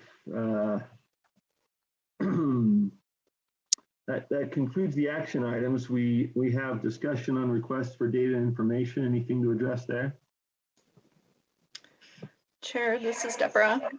We currently don't have anything to report back on, but this is also a good time and a good opportunity to give board members, if there's any requests you have on data that you want us to bring back. I do have one request that is probably the one that everybody's tired of hearing about. Is there, do we have any hope that we will have data and the ability to crunch it before, late fall, whenever the expectation is? We see this as we go through the ESSER ARP plans, and much of our ability to address learning disparities is riding somewhat on that. And I know systems are what they are, data is what it is. In this case, I keep seeing fall, and I'm just wondering if we're having any luck on getting our arms around that spring testing data any earlier than then. Okay. And I know that's a terrible question. I ask only because obviously, decisions are hanging on kind of how that comes out. So just curious. But also important. Right. Superintendent Nielsen. Yes, thank you, Chair Moss. My name is Darren Nielsen, Assistant Superintendent of Student Learning, Utah State Board of Education. In response to your question about data, I think there are a few things to consider. The assessment data that's collected by schools across our state throughout the year comes in waves, if you will. So for instance, the Acadience data, which is administered 3 separate times, beginning of year, middle of year, end of year. Data related to the beginning of year and middle of year has already been collected and published and made available. The end of year data, though, which is, I think, what oftentimes people think about, is our end of year data collection, including Utah Aspire Plus and our RISE data. Typically, those data files come back to our state agency in July. We have both Utah Aspire Plus with Pearson and then RISE with Cambion. We have those on the calendar for the middle of July when they're under contractual obligation to return the complete data files. Some reasons for that. Number one, the testing windows typically for the RISE data ends because of our school schedules. Our testing window ends this year, I think, on June 11th, and sometimes it's as late as June 15th. And the vendors require some time to get that data collected, organized, and returned to the state. Once the data files come in, we typically spend, our data and statistics team and our IT staff spend a significant time processing that data. That's my word, probably not the word that they would use as they describe the work that they do on that, to make sure that we've got all of our business rules applied to that. This year, in addition to that, we have the state, we administered assessments related to the most recently adopted standards assessments, or science standards that were adopted in grades 4 and 5 and then high school. So we'll go through an additional standards setting process with teachers in August, and the board will receive recommendations for setting those standards, most likely in a September board meeting, which is another step that can delay overall reporting at the statewide level of student data. But I think it's important to understand as well that the LEAs who administer the assessments within each vendor's reporting system have access to the data much earlier than that for their individual LEAs. They can get that information from their reporting systems for RISE and for Utah Aspire Plus. Students, for many of our assessments, get a real-time score, again, with the exception of the science tests because of the delay that we have related to standards setting and setting the proficiency thresholds. So, Chair Moss, to your question, teachers, students, and LEAs are having access to the data that you're referencing much earlier than we will have at a statewide level. But in addition to that, there are data elements that we've received already, collected, and been able to report out on. But unfortunately, to your point, we are looking at a fall window when we'll be able to provide a comprehensive report related to the academic achievement results that we collect from the 2021 school year. Thank you. And I do hope it comes across that I appreciate the constraints that are built into that system. So we're all eager because everybody's trying to use it, but I do understand. I guess Member Norton has a question. Yes, I just wondered if it's possible prior, before that comprehensive data is received, if we would be able to get data on number of students and percentage of students that tested. Yes. We've been keeping an eye on that to this point. We expect by the middle of June to have preliminary numbers on participation rates for each of our assessments. I've got some notes here. Our Utah Aspire Plus on our most recent collection of that was about 83% completion rate. Again, these are preliminary. They're not something that I've published, but just to your question, Board Member Norton, for our WIDA assessments, we were around 91% for our preliminary numbers on participation, and we're over 90% for our RISE assessments that we've been able to administer. And I think also for Acadians, we're above the 90% participation rates for statewide.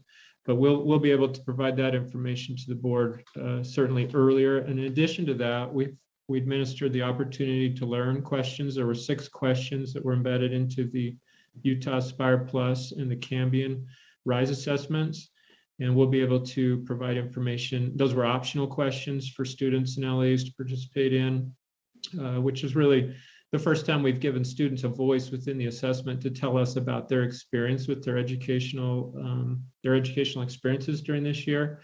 We'll be able to give preliminary information related to that as well by approximately the middle of June. And can I do a follow-up? Please.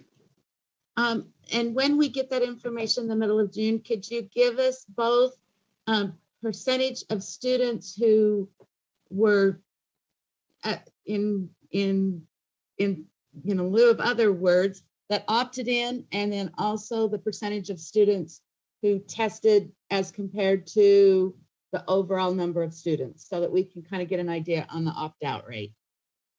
Yes, okay. We plan on doing that. Thank you. Member Hart? Yeah, can you also, or maybe you know this offhand, so 90% was the number you gave for, I think, RISE? Did you say 90% for RISE? Preliminary, not. We expect to be above 90% for the RISE assessment. What is it in a typical year? Well, so typical, that's a great question. Over the past 4 years, we've seen a decrease in the number of students who participate in the parental exclusion. I think it was my very first year at the State Board of Education, that there was a 6% opt-out rate statewide on at that time, stage test. Over the years since that period, we've seen that reduced. In the last year that we tested, which would have been 2019, it was between 3 and 4% was the parental exclusion, the percent of students who participated in the parental exclusion opt-out option. And so our participation rate, 90% is about what because it's not just opting out, we couldn't find students to actually give the test. So, there's the opt-out rate, but then there's the missing student rate. And I would assume that is higher this year than in previous years. Students that they didn't opt out, but for whatever reason, they don't end up with the score. And that's the number. So we're generally above 90% every year. Would you say we're generally above 95% and we maybe have a 5% drop?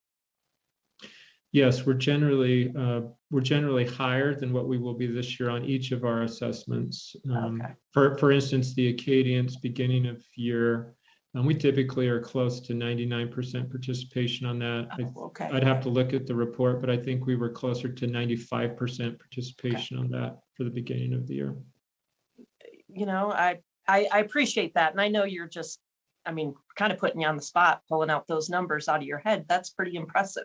But, you know, I'm very anxious to, I think we all are very anxious to even hear, you know, preliminary numbers that, you know, I don't know. And I know they need to go through validation and all that. So thank you for the information you can provide. Yeah, thank you very much, Superintendent Nielsen. And I do wish we could, you know, push those vendors, whether it's Pearson or others, to give us the data earlier. Everybody's making COVID exceptions, and I don't know how long is our contract? Can we tell them this is part of our contract review? Give it to us by June 28th, or we'll shop around.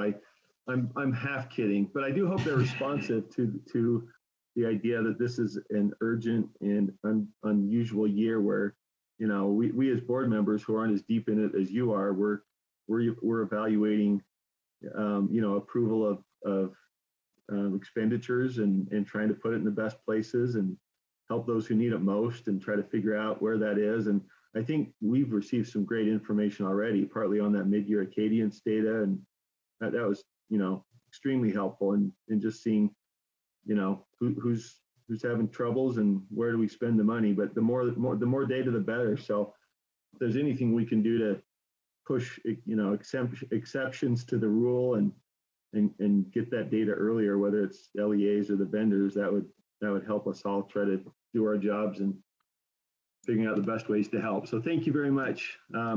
It might be a good time for a short break. We have a couple other discussion items, not a whole lot, but it's okay if we take a 5-minute break. All right, we'll come back at 2 minutes to 10 or so.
All right, is everybody back or should we give it another minute here? Let's see, I see.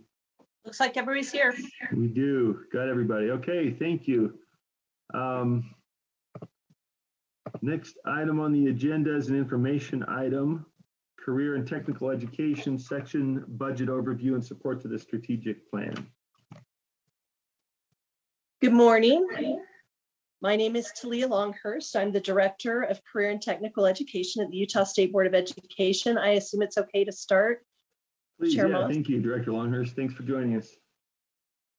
You bet. I also have with me today Wendy Morton. Wendy is one of our CTE coordinators. You will find us up on the second floor, kind of in the, oh, now I have to do directions on the fly, southwest corner of the building when we get back in July. Feel free to come on up anytime and drop in. We're happy to give you a tour and introduce you to our staff. We have an excellent staff who work really, really hard, like all of our staff do. We're kind of a medium-sized section, and we are happy to be here today to talk about some of the things that we do.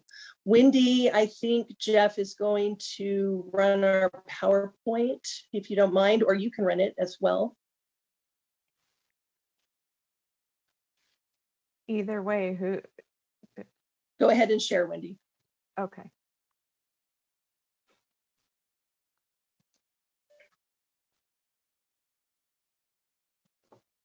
Perfect. We wanted to start with our mission and just give you a little introduction to who we are and what we do. Our work is to create pathways to lifelong career success for every secondary student by providing them with the technical skills and academic knowledge needed to prepare for future employment and successful transitions to post-secondary education.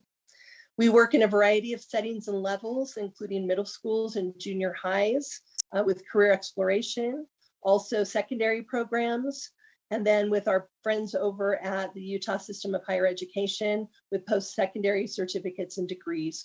We also have great partnerships with many of our other state agencies, economic development, workforce services, and we're very happy to be involved in this way and really feel like CTE is an important part of the educational experience of our secondary students. Next slide, please. We wanted to highlight for you some of the code, federal code, the state statutes and board rules that we work under. Federally, career and technical education is overseen, if you will, by the Carl Perkins Act. The most recent version was passed in 2018 and recently signed into law. We went through a rigorous plan writing, public comment period, and a couple of very minor plan revisions. We're just wrapping up our first full year of implementation of that new law. And that is a great thing that really helps to guide our work nationally as well as here in our state. Code 53F-2 also speaks with some requirements for CTE programs. You can see some of the board rules that are there. With regard to financial literacy, which is a graduation requirement in Utah, while financial literacy in and of itself is not specifically a CTE course, we have had the happy opportunity to oversee that program because most of the teachers who teach in that world also are CTE teachers in other areas and pathways. And so we happily take that on. That is something that is looked at very carefully by our legislators and in fact is mandated in state statute. We also work with the Computer Science Initiative that you're familiar with. We have some allocations for other programs and initiatives such as Imagine Academy, our online assessment program, ProStart Culinary Arts, a hospitality and tourism education program that you'll hear about in a couple of months, and our student credential account. Those are the current rules and statutes that we work under and the programs that we oversee. Go ahead, Wendy, to the next slide. I've gone ahead since we're in June and really have wrapped up FY21 for all intents and purposes. I really tried to highlight what you'll see with us in FY22. We expect an allocation of just over $16 million in federal Perkins funds.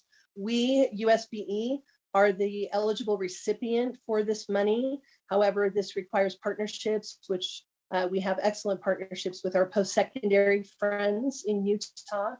85% of that $16 million goes out in formula funds as specified by our federal law. 10% remain here and flow out to different LEAs and post-secondary partners in leadership and development funds, and then 5% stay here to help with administration of the grant. We also receive over $110 million in state CTE add-on funds for FY22, and 100% of those dollars flow through to secondary LEAs with approved CTE programs. We have a little over $11 million in state CTE initiatives and a little over $2 million in CTE state administrative dollars. Can I throw a question in there? Yes, please. Just, the question always on federal law is the strings, right? And so we've got a nice $16 million. What comes with that? Is it anything that required any adjustment to how you were proceeding with state funds, any redirection of priorities, or is it just a useful add-on that fits what you were already doing? Wendy, I'm going to let you take that question.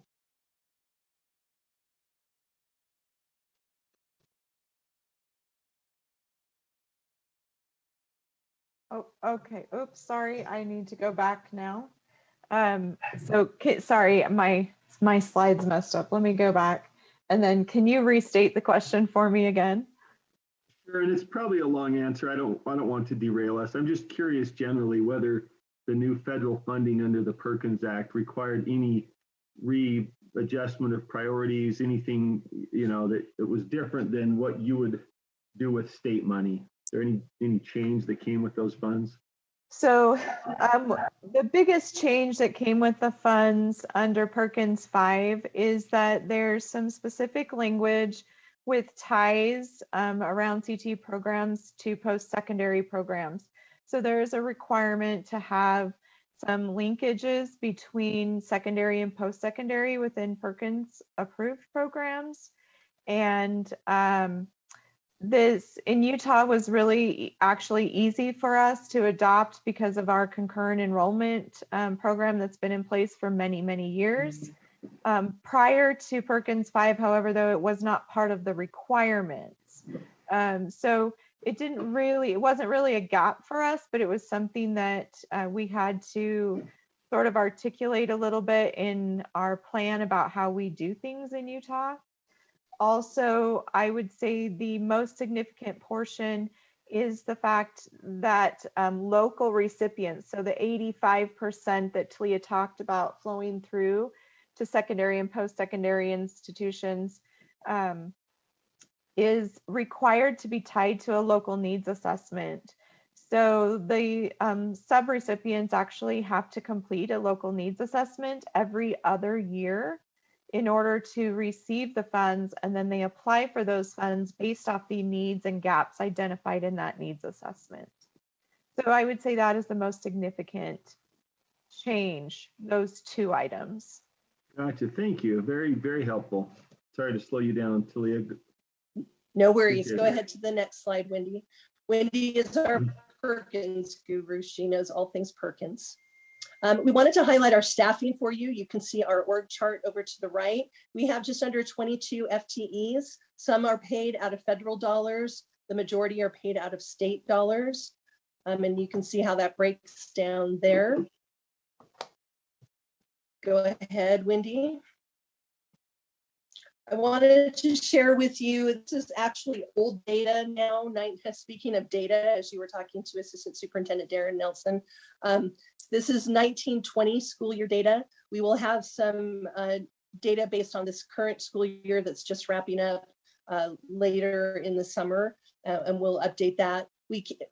I'm a big believer in transparency of data, and so we publish this data at a state level, at a region. CTE is broken up into regions for planning purposes between secondary and post-secondary. And then also we provide this data at an LEA level as well every year. And so we look at participants. These are numbers of students who are participating by enrolling in any CTE class, grades 7 to 12. Again, this is a year ago. You can see pathway completers and concentrators, which are terms that we use out of the Perkins Law. And that really is designed to get students not just randomly taking classes, but really thinking about what they might want to be when they grow up and starting to build that level of skill development and knowledge now while they're in high school so that they can transition to post-secondary education in a meaningful way.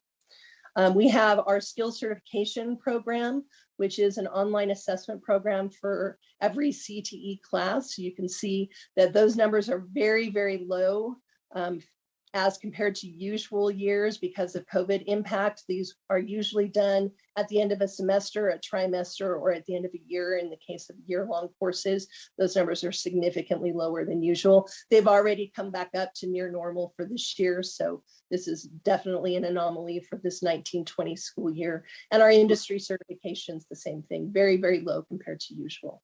Go ahead. Leah, go ahead. What's normal for that?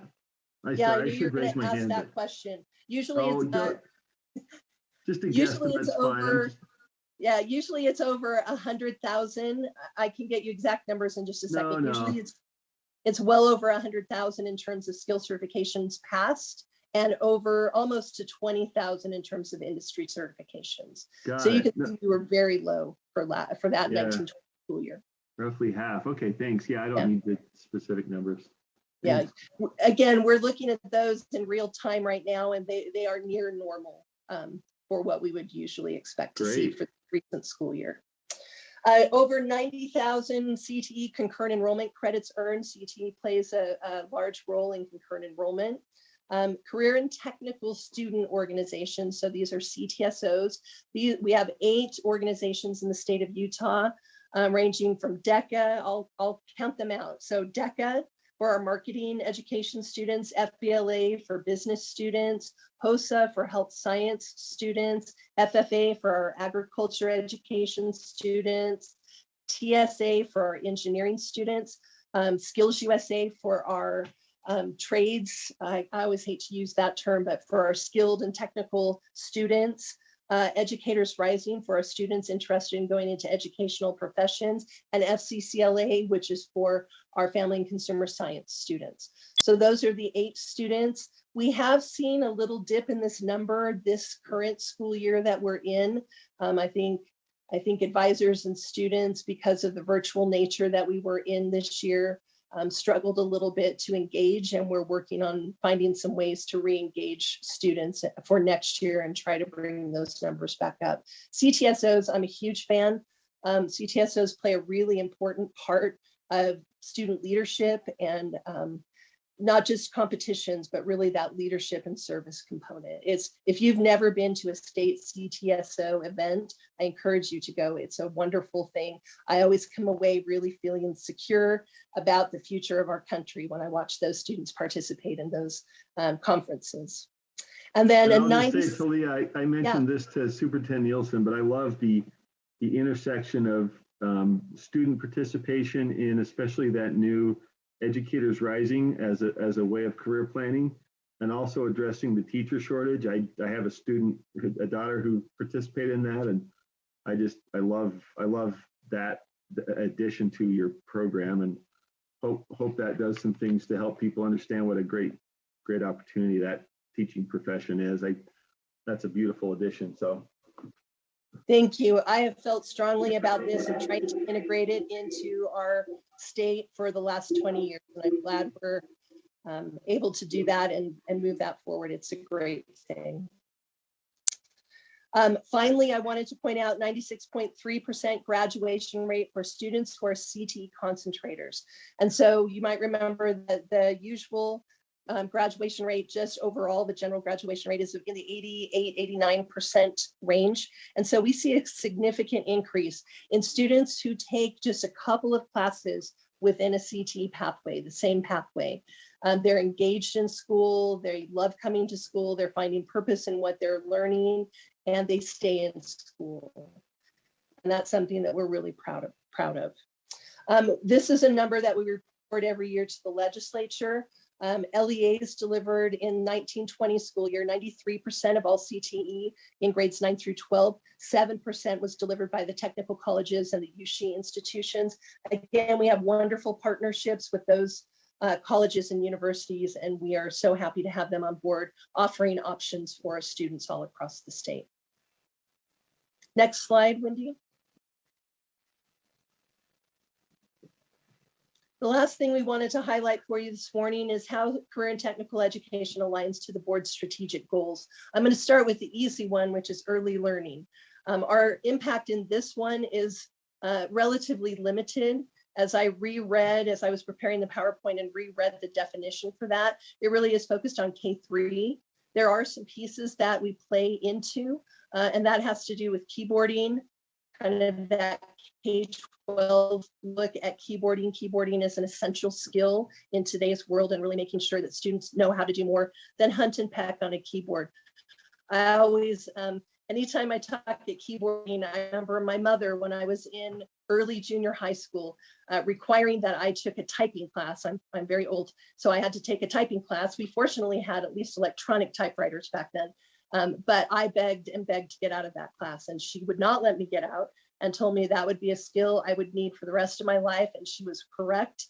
I've never regretted taking that. And so teaching students, even at younger and younger ages, as appropriate about keyboarding. My husband is a second grade elementary teacher here in Utah. We had a debate about keyboarding just last night. And, remembering that little hands are small and not always fit to an adult-sized keyboard, but there is a time and a place, and that is something that we work with our elementary schools on. Also, for early learning, I'll speak about work-based learning, which is really a K-12 approach to helping students at all ages understand what careers are available.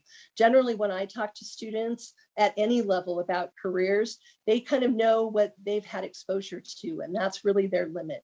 And the goal is to help students understand that there are so many things, so many options available to them. It's really an important thing to start on early and to continue that exploration. When it comes to effective educators and leaders, this is really the heart of what we do, which is quite a bit of professional learning, technical assistance to the schools, to teachers, to administrators, and making sure that their skills and knowledge are kept up to date for what industry requirements are, that they have knowledge of the equipment and the skills that students today need to learn. Personalized teaching and learning. We work very extensively with credentials of value, trying to make sure that we're offering to students all opportunities to earn credentials of value, again, at an age-appropriate level. Technical training, personalized competency-based learning is really something that Utah CTE has an advantage in with our skills certification assessments. At the end of every course, we feel like we can bring something to the table and really help to lead out in PCBL. Our CTSOs that I mentioned earlier, and then workplace skills. I wanted to take a moment and mention this. We've been working on intentionally embedding workplace skills into each and every CT course for quite a while now. And this links so beautifully with the board's portrait of a graduate. We've done some crosswalking, really looking at how we address each of those characteristics to make sure that those are taught throughout all CTE programs. And then when it comes to safe and healthy schools, again, those workplace skills, there's a component there around safety and teaching students to be safe and what their scope of work is, those portrait of a graduate characteristics, and CTSOs also play a role in safe and healthy schools. So those are some of the things that we've identified for our connections to strategic goals. I am happy to take any questions that you have, and we appreciate the opportunity to present today. Thank you. That's a wealth of information. Any board member comments or questions? Member Hutchins? Yeah, more by way of comment, and that is I really, really appreciate what you do. I think this is a really important part of a student's education and planning for their future. And full disclosure, I'm the director of a charter school that's actually located on the campus of Davis Technical College. And all of our 11th and 12th graders are enrolled in programs here. And I see the value. I mean, that I see students when they start their programs and see that they do have a future that's bright ahead of them, how, you know, it gives them purpose in their lives. And it's really exciting to be a part of it. So I really appreciate what you do. One thing I would love to see, and I know you do coordinate with the technical colleges very well, but one thing I would like to kind of maybe even work on with you or kind of troubleshoot and see how we can align what the technical colleges are doing a little bit better with the career pathways. Because there are some programs at a technical college, you would think, you know, they complete a certification, industry certification at a technical college, they should be considered at least a CTE completer for the most part. But sometimes if they're taking it through the technical college, it doesn't align with your pathways, then they're not. And it just seems like a weird misalignment. And so I would love to see if there are ways that we can kind of join efforts with the technical colleges even more, so that, you know, we have students who earn industry certifications yet aren't considered CTE completers. And that just seems strange to me. So just a shout out for that. Love what you're doing. I think it's super valuable in the state, and we'll support it all day. And let's help you reach out and help even more students in the state. Absolutely. We'll reach out through the USHE offices. We have our great leaders there, and we'll make sure that we speak about that. Thank you for that. Kristen? I don't have a question, but I too wanted to make a public comment on how much I appreciate you and your staff. This presentation today was educational and thorough, and I have greatly appreciated the information you have provided us, especially this past month, in answering questions and gaining a better understanding of issues for our constituents. So I know we put you on more than overtime, and it was really helpful, and you know, not only helped us as board members, but our constituents as well. So thank you, and please express our sincere thanks to your staff. Thank you very much. We appreciate your support. It has been wonderful the last few weeks. Thank you. I have a question, or maybe a comment as well. This is really a great wealth, like I said, of information, and it's great to know kind of where we stand at this point in the evolution of different institutions and funding streams and partners. My question goes to something kind of from my day job. I do employment and labor law, and so I've been advising companies through the shift during COVID to remote work. And, you know, we've been addressing things like monitoring pay and evaluation, all this kind of stuff, and accommodation of health. The good thing that's come out of this in the workforce is this idea that we can do things remotely that we never thought we could. And, you know, we talk a lot about that in education. I'm curious, in this specific context of workplace learning and connections, you know, I cover a district from Orem out to Vernal, and so there's a wide variety there in terms of access to potential employers, especially for workplace learning. I'm just curious whether there's any kind of focused, you know, review, strategic initiative, whatever. I'm also the board rep to Town Ready, Utah, which is being renamed and, you know, as Go-Ed shift. But I'm very curious about how we can help students in areas that don't have immediate access to workplace connections, whether by geography or just lack of people on their board. I served on the charter board, and some charter boards have high power parents that connect them with internships and this kind of thing. But for those students who don't have the access or who are remote, is there anything being done to look strategically at how we can connect more of those kids remotely to potential employers for internships and then employment? That seems to me a targeted sort of strategic initiative kind of thing. I was talking to Senator Milner about this because she's on Talent Ready Utah, and I think she was not aware of Talent Ready Utah or Go Ed working specifically on that, and was interested in whether we're looking at it. So I'm just curious whether that's underway or whether it's something we should be looking at with Go Ed, especially helping businesses understand we've got students ready to go and we want to make more connections for them. That is a great question. I wish I had paid you to ask that question because it is a perfect question. Actually, it's been on my mind a lot. I actually was in a conference earlier this week, virtually, a national conference just around, not specific to work-based learning, but that was a huge topic that was discussed. The conference was around changes that we'll see in education as a result of COVID, the good things that have come out of COVID. And I think this is exactly one of the good things. We now realize that there are more opportunities that we've ever thought possible in terms of remote learning, with regard to things like workplace learning, work-based learning. I have had some preliminary discussions with some of the leaders over at Go Ed around having work-based learning be a priority for Talent Ready Utah to discuss and consider ways that we can move that forward. I think there is so much in Utah that we can do that we're not doing in terms of work-based learning. And there has been some initial support expressed around that topic as an area that Go Ed can help us with and help us make those connections and move ourselves forward in this way. So I believe there is a lot to come. There's a lot of discussion to be had. There's some connections that need to be made with business and industry around what new things can be done. And I think we'll make some progress here. It's one of my goals for next year. And I hope that I'll be able to come back to you a year from now and report some really awesome things.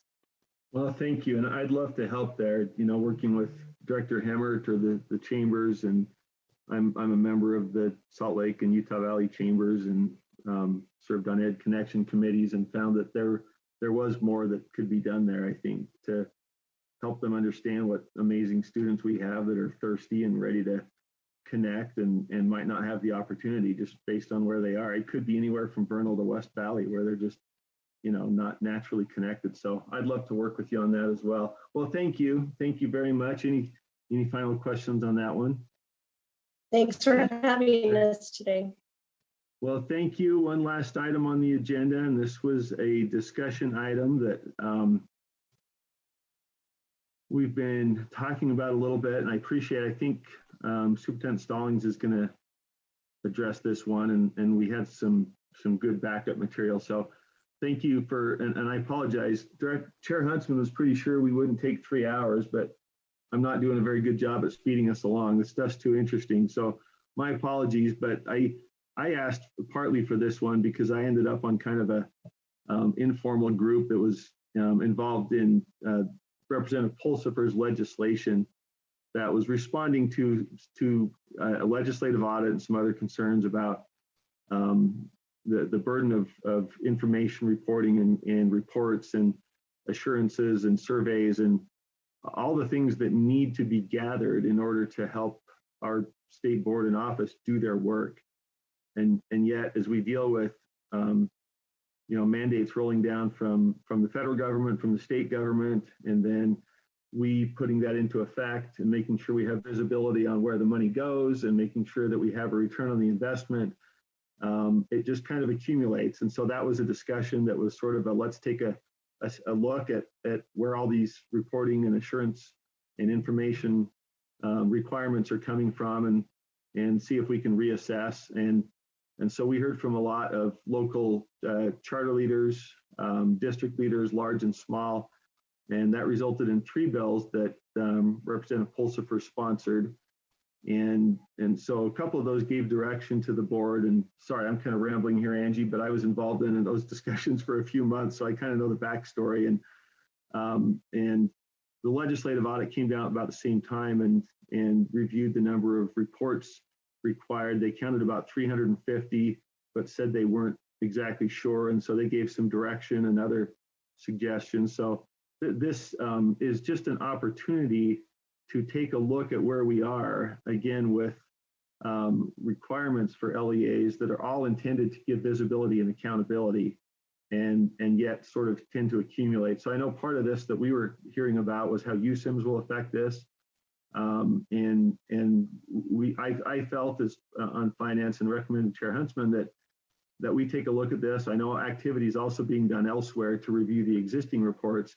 My suggestion was that we could take a look at the process for creating new information gathering tools, whether that's a report, an assurance, a survey request, and whether we could do something to sort of ask some questions up front without slowing down the process or impeding visibility, but do things to perhaps avoid the possibility that these reporting tools proliferate again. That we sort of look at how are these coming down? What are we adding to the requirements that come from above? And is there any effective way to look at the possibility of streamlining to assure overlap or assure we don't have overlap, and then building that into USIM? So that was the reason I requested that we take a look at this in finance. And I appreciate Chair Huntsman adding it to the agenda. I know he's also been concerned that we address this, and I've had great discussions also with Superintendent Stalling. So with that, Angie, sorry for the long lead in, but thank you for putting this together and putting it in front of us on the agenda. Great. No, don't apologize. You actually covered a lot of my introduction, and so I appreciate it. And you highlighted the complexity. There's a lot going on in our agency that kind of touches on this. There's really 4 big parts and projects that I would say relate to a lot of the work that was done this last year, and actually has been worked on by our staff for a couple of years now. And if you want, we can go into those other elements, but today we're going to talk about one, which is kind of the looking forward.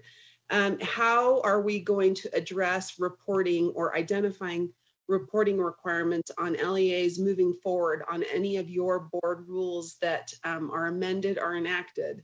And so that's what HB 42 is about. We anticipate, or we're planning on bringing a presentation or review on HB 300 in August to finance. And just as a reminder, HB 300 is kind of that look back, where we'll be reviewing requirements that are already in code or already in board rule and determining whether they can be streamlined, repealed, how USIMS might be able to address some of those. So that's another part of this story that Board Member Moss alluded to. So today we're focusing on the looking forward. In August, we'll look at the kind of look back and how we're going to review what's already in place. And then there are other issues that may come to the Finance Committee or have been addressed in standards and assessment, like the assurances document that has a role to play in here. We've also got some work going on in the Audit Committee, where the Audit Committee's been interested in a master legal requirements document. We're currently looking at a scope of work on how we can have staff capacity to get that done as well. So why don't we start with HB 42 and just by way of introduction, again, I'm Angie Stallings, Deputy Superintendent of Policy. I forgot to introduce myself. And Dale Frost will be joining me and answering questions. Just as by way of introduction, what happens when we're going to kind of do an overview of what happens when you approve a board rule, either an amendment or a brand new rule, what that looks like currently, how we fiscal note that, similar to how the legislature puts fiscal notes on bills.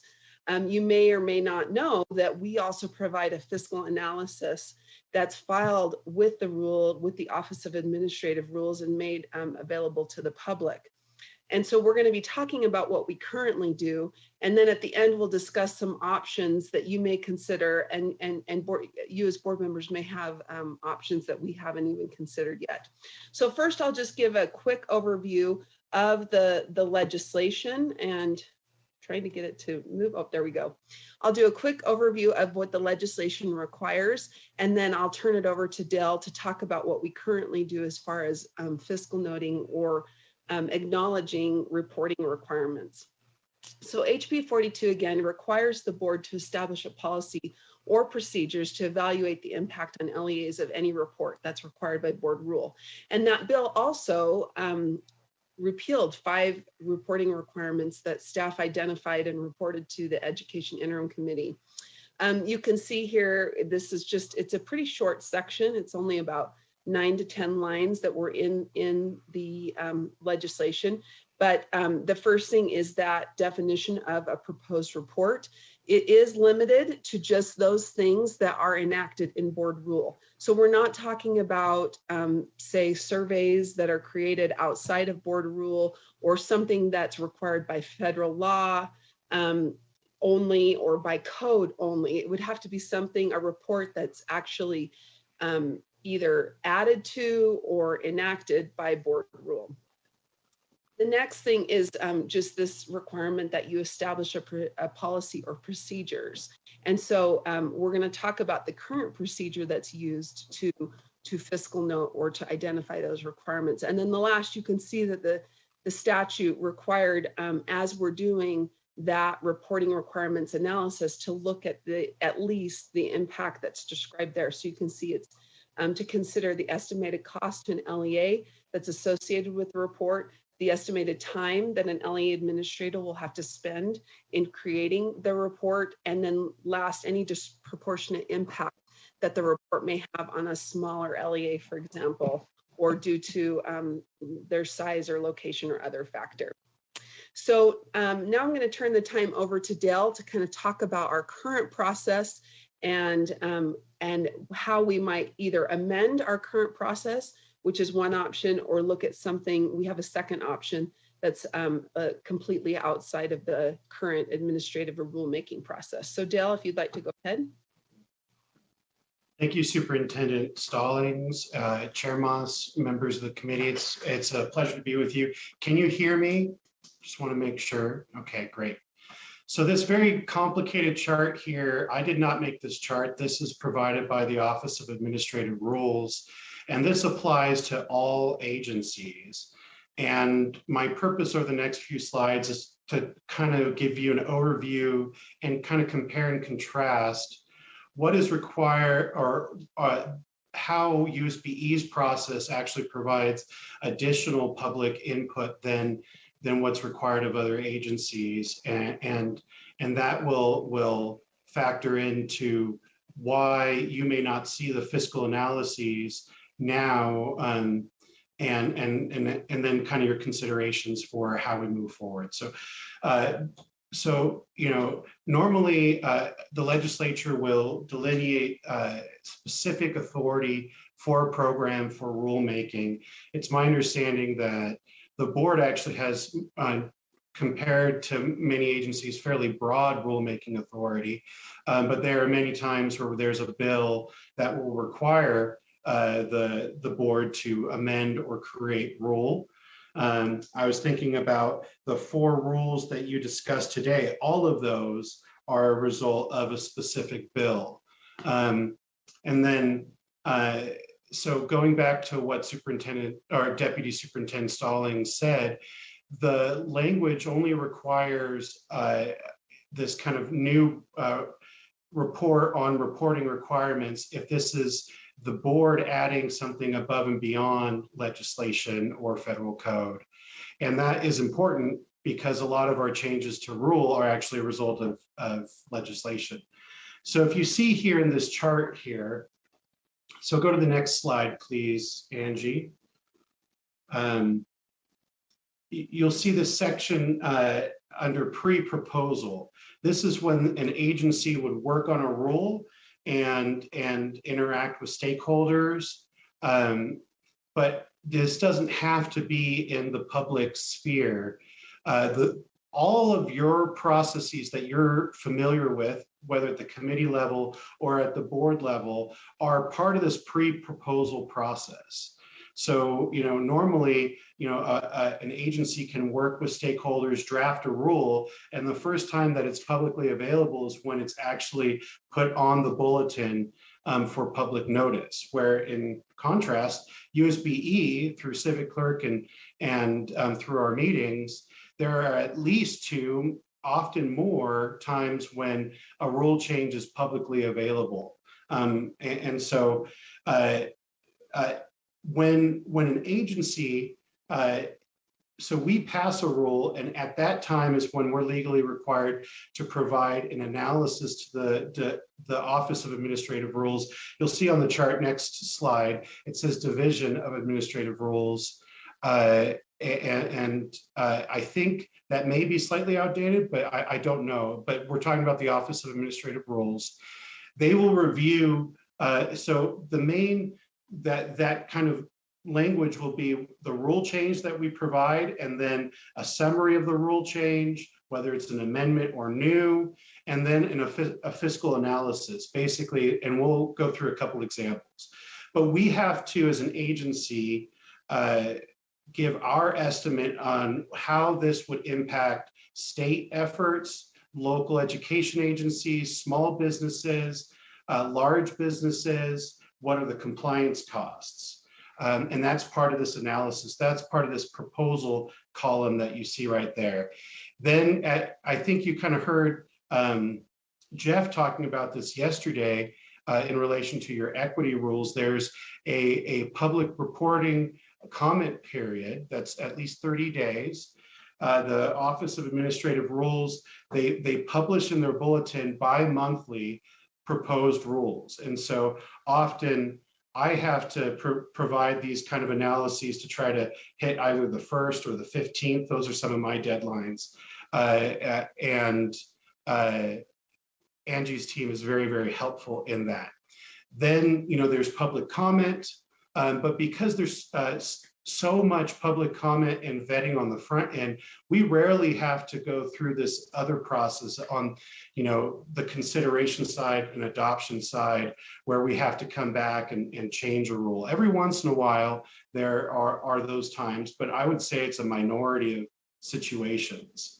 And I think, again, it's because of the amount of public comment and vetting that happens before we even officially enter the Office of Administrative Rules process. So I hope that gives you some idea of that process. I know it's complicated and convoluted. Again, the purpose of it is to provide public notice of rule changes and allow the public to interact. Do you have questions about the process before I go into the actual fiscal analysis for? No? Okay, Angie, if you can move forward, and please let me know. So just wanted to highlight the last part. So let's go to the next slide here. So this is, I chunked up the fiscal analysis form into multiple slides, and I'm going to point a few things out and go through a couple examples for you so you understand what we do now. So this was an example from May, I believe, where, and back in April, you heard as a finance committee changes to R277477.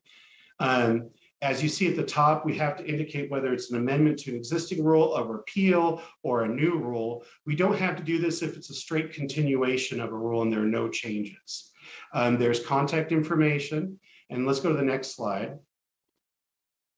So then we have to identify, well, what was the purpose of the rule or the rule change, summarize that change. So in this case, to R277477, you might remember that there were some rule changes that were required as a result of House Bill 222 that had to do with the Land School Children's Trust website, oversight of the school land trust, how school community councils and schools report, and a lot of these things. And this goes back to kind of the requirements of the bill. All of these changes were generally a result of House Bill 222, and they do create savings and time savings for schools. That was one of the intents of the bill, but we didn't have to quantify that because that was part of the legislative fiscal note process, where we're, as I worked with USBE staff to help the Office of the Legislative Fiscal Analyst, LFA, try to write that fiscal note. They have to identify for the bill whether there'd be savings for schools. So let's move on. I'll show you what I wrote and what we submitted for this rule change. So you'll see here that basically it's kind of perfunctory language that happens all the time for a bill that says, there are no independent fiscal impacts, that they are really a result of House Bill 222. So one of the considerations and things that challenge me during this process is, well, what is an independent fiscal impact? The board tends, from my opinion, tends to not want to add additional reporting requirements or bureaucracy on top of what's required in the law. But sometimes it's a little unclear, if the bill says the board shall adopt rules to do X, Y, and Z, there are decisions to be made by you all. And so at what point is it you exercising your authority above and beyond what's required in the law? In general, if it's directly attached to a bill, this is how we've been treating it in the fiscal analysis. There may be some exceptions to that, but really that's kind of, so if it's directly connected to a bill, right now, my operating procedure is just to say that doesn't have independent fiscal impacts unless there's something specifically salient for a rule change. Let's go to the next slide. So you can see that, the state budget, LEAs, so local governments, LEAs are part of that. We have, in the definition of non-small businesses that are actual schools, that are large businesses, we don't actually, it doesn't really apply to us. And you can see on these other entities and compliance costs, all of them are identifying that there are no independent fiscal impacts of that change. Though again, that rule change will likely reduce some reporting requirements, but we didn't have to identify it because it was connected to the bill. Let me show you a counterexample that's not connected to a bill and how, right now we don't, so let's go to the next slide. Right now we don't have to provide a lot of detail, but because of this, I apologize. So this table here that shows a whole bunch of zeros, when there are actual quantifiable costs, which is difficult to do with most of these rule changes, we are required to input them in this table. So let's move on to the House bill or the next rule change that also went to you as a finance committee. I believe this one was in April. So 325, I wanted to show you the salient rule change because this was not associated with a specific bill. So section 4 of R277325, if you remember, the requirement that new educators complete the public education survey every single year rather than every other year was removed. And so what that means is that'd be some time saved for new educators to complete the survey every single year. So let's see what, go to the next slide. We kind of already talked about what this change did. I'll show you what, so here, there's no impact to the state budgets or to USBE, but to local governments. So this is what I said, this change to section 4 should reduce the frequency of new educators taking the public education engagement survey. This should reduce the time and effort required for new educators to fill out the survey annually, allowing additional time for other duties. But that's the extent, that it's very difficult to quantify, well, how many new educators are within the 3 years? We could probably do that. How many are currently, how long does it take for educators to take the survey? What's the range for that? What's their actual salary average? We're not having to do that level of analysis. So one kind of question to think about is what level of analysis do you want to see, especially if we bring this further up in the process to that if we provide these kind of analyses earlier for you, for your discussions and deliberations. Those 3 pieces going back to the law, I think I bring up the law again. So Angie, if you can go to the next slide. Nobody else was impacted except for F for compliance costs. And then next slide. Because these were not directly measurable, we did not include it in this table. And so the Office of Administrative Rules, you may have seen that the Governor's Office of Planning and Budget also review and receive these fiscal analyses. So these were accepted through this process. And that's kind of the level of analysis that we need to do right now. Let's move forward. And again, you know, this may seem like, well, why are we doing this? This process, I would say, in my opinion, for administrative rules is really not directed towards USB-E per se. We do not regulate businesses. The only time we would impact businesses are businesses that contract with LEAs to do something, but they're choosing to contract with LEAs. You know, I believe that this whole process is more of a protection against, you know, certain rules that would require unfunded mandates on businesses. So like, for example, if a requirement that an agency passes requires a business to completely update their fleet to reduce air quality emissions or something like that, that would be a direct impact on businesses. And so we don't really get into that space. And so, but we still comply with the law. And so that's why a lot of times this is more of a perfunctory process. And where we really engage is on the legislative side on costs to LEAs and to USB-E. Not to say this is not important, but just wanted to kind of give you some context as to the work already. So let's go to the next slide. I think one after this, Angie. All right, so quickly going through some options.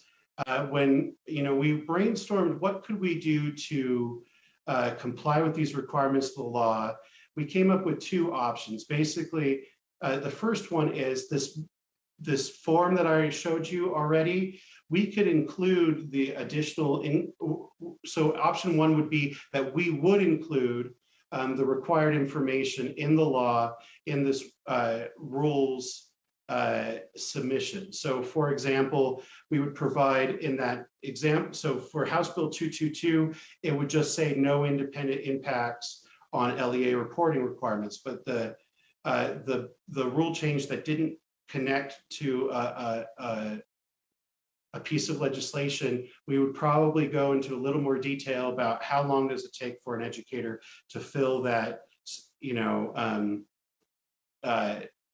to fill that survey out, maybe average time or a range, and an estimate on the hours saved for teachers out in the field, and then whether that has a disproportionate impact for smaller LEAs, rural LEAs, and that sort. So let's go to the next page. So you see here again on this 325.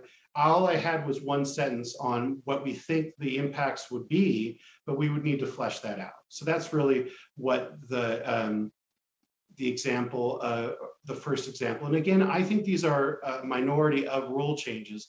Most of our rule changes are connected to legislation. And that kind of goes to Angie's point that maybe the House Bill 300 process will get to a lot more of the burden currently on school districts and charter schools at this time.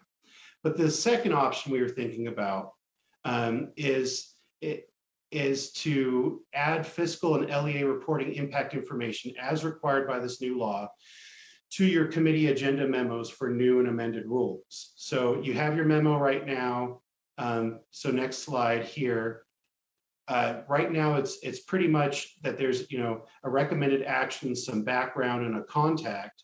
Underneath that, we would probably have something where this kind of analysis that right now I would be doing after a rule is approved by you as a board, we would be doing this beforehand. So it'll be more work up front, but it would reduce my workload after the fact.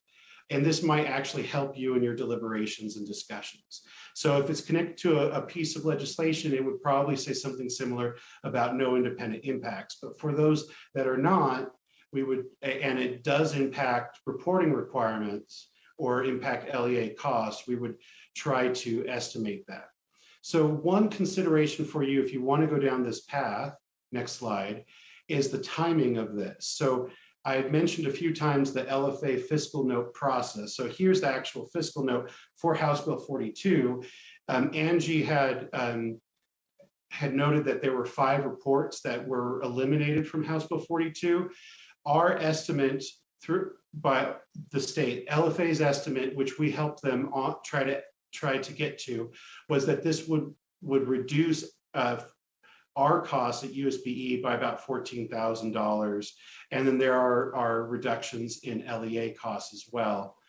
So let me show you the time frame for the fiscal note process, because I think that could be salient for, thank you, Angie, for but if we go this option 2 route, when would we need to have this information to you? So when we have a fiscal note, and this is during session, we have 24 hours to provide our fiscal impact statement on that. And it is a tight timeline. A bill gets introduced and immediately the system gives us a countdown and we have to say, okay, this is what the bill does. I reach out quickly to school leaders. We talk to program staff and we start to collect that data right away. Then so we submit that within 24 hours. Then we have 24 hours for the LFA analyst to get his or her questions answered. And there's often data collection that occurs then. And then day 3 is when the LFA director has to approve the fiscal note. And then the 4th day is when the bill sponsor approves the fiscal note. So there's really 4 days between introduction of a bill and the fiscal note being released that we have time back and forth to try to figure out what do we think this will cost USBE and LEAs. Bill? Now, yes. Can I just jump in only because the committee only has 5 minutes to finish up this discussion? Oh, you're right. It's okay with you. I'll just summarize quickly that background was, we were hopeful to help explain that usually once a bill is numbered, there is a time after the bill is numbered where you don't have the fiscal impact for a couple of days. And so the expectation, if we go with option 2, is we're asking that, as you might know, oftentimes with your board rules, those are made public usually the Thursday or Friday before board meeting or committee meeting. And just to note that what we would expect to do is have the fiscal information or the reporting burden be added to the agenda by Tuesday of your board meeting. So it would just give Dale some time, because oftentimes we, meaning Ben, Jeff, and I, as we work with staff on the rule amendments, once those are finalized, it may take Dale some time to then work on the fiscal impact as he works with staff. So if you go with option 2, we were proposing that, the draft rule would be made public on the Thursday or Friday before board meeting, and then that the fiscal impact information would be added by no later than the Tuesday before. And so those are essentially the 2 options that we provided, one using our existing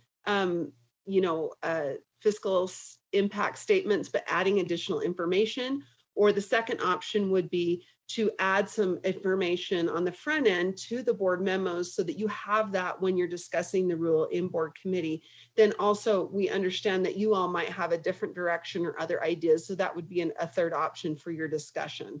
And hopefully that's laid enough groundwork for you to discuss how you feel.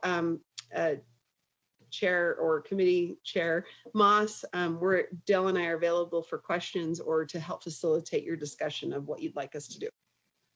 Thank you very much, both of you. And I'm sorry we do have to cut off, but that's extremely helpful. It's exactly what I was hoping we could cover and sort of just delve into this. I'll make one thought as we ponder these options, because those are a couple of solid options that would help us evaluate the impact.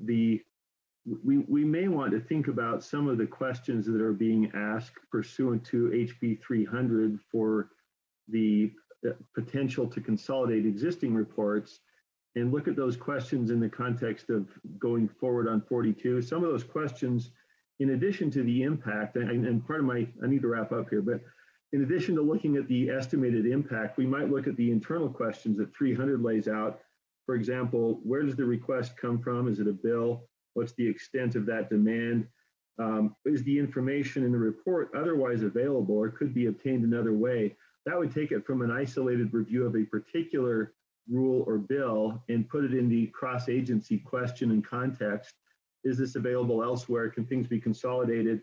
Whether there's less burdensome ways to do it. Some things that are minimal on their own can accumulate over time. And so the answer might be no impact on 10 different bills. And then eventually it's, becomes an impact. So those might be things to think about. With that, any other board member questions? We have, I think, exactly 1 minute, but any other questions?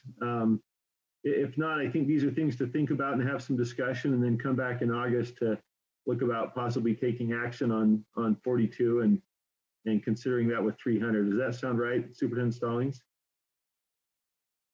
If you have some idea that you prefer 1 or 2 or a number 3, we could potentially bring either our rulemaking board policy back to include just a blurb or some information of what that's going to look like and enact that or codify it in that board policy. Or a lot of this really is just about staff moving forward with a direction, and we could go down that direction. So do you have a preference as a committee? We can bring this back in August if you'd like, along with 300 and maybe on both of them together. Personally, I like number 2 that gives us a bit of more advanced notice. Any other member thoughts? Again, this isn't taking official action. It's just some direction, suggestions to staff, but any other thoughts or comments, Kristen? No, Kristen likes number 2. Okay. And I see number 2 from Stacy. I think it needs a longer discussion than just a few minutes, especially after yesterday where we just didn't even consider how much time we just put on our constituents to accomplish an expectation. So we've got to really think through this. I don't know that we can take our existing procedure and modify it. I think we're going to have to think about it in a completely different way. So but I think that having this information before we even open up our discussion and board meeting would be very helpful. I can see this as guiding some of our direction in that problem that we saw yesterday by having this up front. Agreed. And I was part of that problem. I kept throwing out amendments. Well, I know that's not your intent to call me out. I'm doing a mea culpa. That's how these things come, though. You think of something in an individual setting and you think, well, that would be a good way to move policy. And then before you know it, the legislative audit is looking at 300 and counting. And so I think it's a very good point. If we have a process in place, it will keep us all kind of focused and targeted on what's coming downstream as we make these decisions. So it sounds like we have a preference for 2, but we'd like to engage in some discussion and then have something come back in August, if that's something with a more in-depth discussion of options. Does that sound right? That sounds I heard as staff. Can I just make one comment that I think goes to what Board Member Hart stated? Oftentimes there's this question of what is a report versus what is a legal requirement. And oftentimes what I hear, especially when I've heard a lot of consternation about school fees, for example, and the reporting requirements, I would say a lot of it's about the legal requirements of what you're required to do to comply with the law, not so much about a report. So right. The rule yesterday, it's providing professional learning. That's not necessarily a report. So that's not necessarily something that's going to be grabbed by HB 300 or HB 42. The LEAs may be feeling that burden of, having to, set a schedule, right? A fee schedule. That's not a report to USBE, although it is reported. It's really the burden comes in complying with the law on what you have to do. And so I think sometimes that's a really important nuance when you talk about the audit and reporting requirements versus just complying with the law. They're oftentimes very hard to distinguish. Just to remember that the definition of proposed report is really about reporting requirements to USBE and not necessarily about legal requirements like providing training or, doing certain things with respect to bullying prevention or, anyway.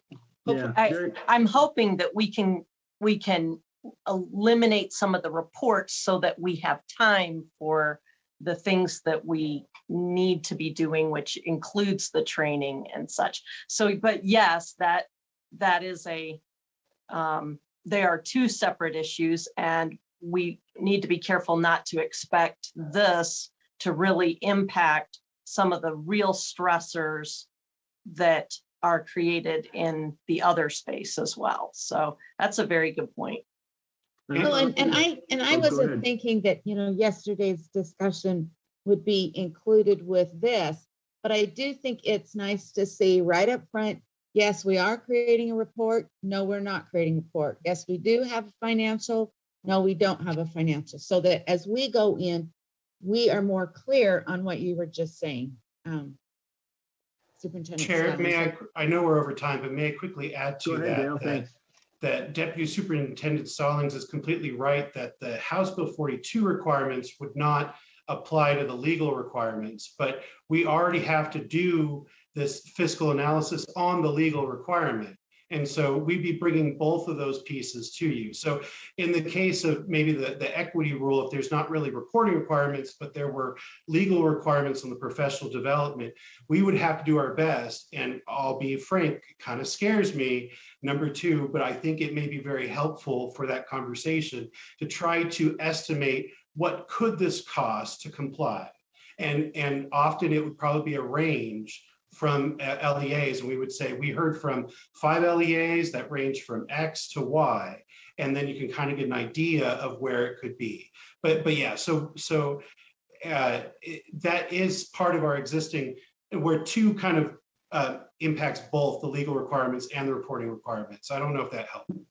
Yeah, thank you. And I'll just wrap up. I think that each part of this perhaps is obviously we need to follow HB 42 and 300. We can also use that as a prompt to take a more holistic view of the burdens that might be passed down. And if we're just adding in a report, that's one thing, and we can say minimal impact, but how does it relate to this that they're already doing?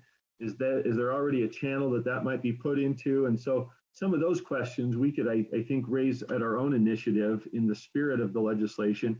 And ultimately, the human part of all this, as you all know, you hear school leaders who are spending their lives in paperwork and want to be supervising teachers and helping students, and that's what we're looking at here. It's a bunch of very well-intended information gathering tools, surveys, reports, assurances, grant applications. I mean, there's a lot of stuff out there, and it all helps put the water to the end of the road. But is there a way to streamline that so they can, at the end of the day, spend their time as school leaders?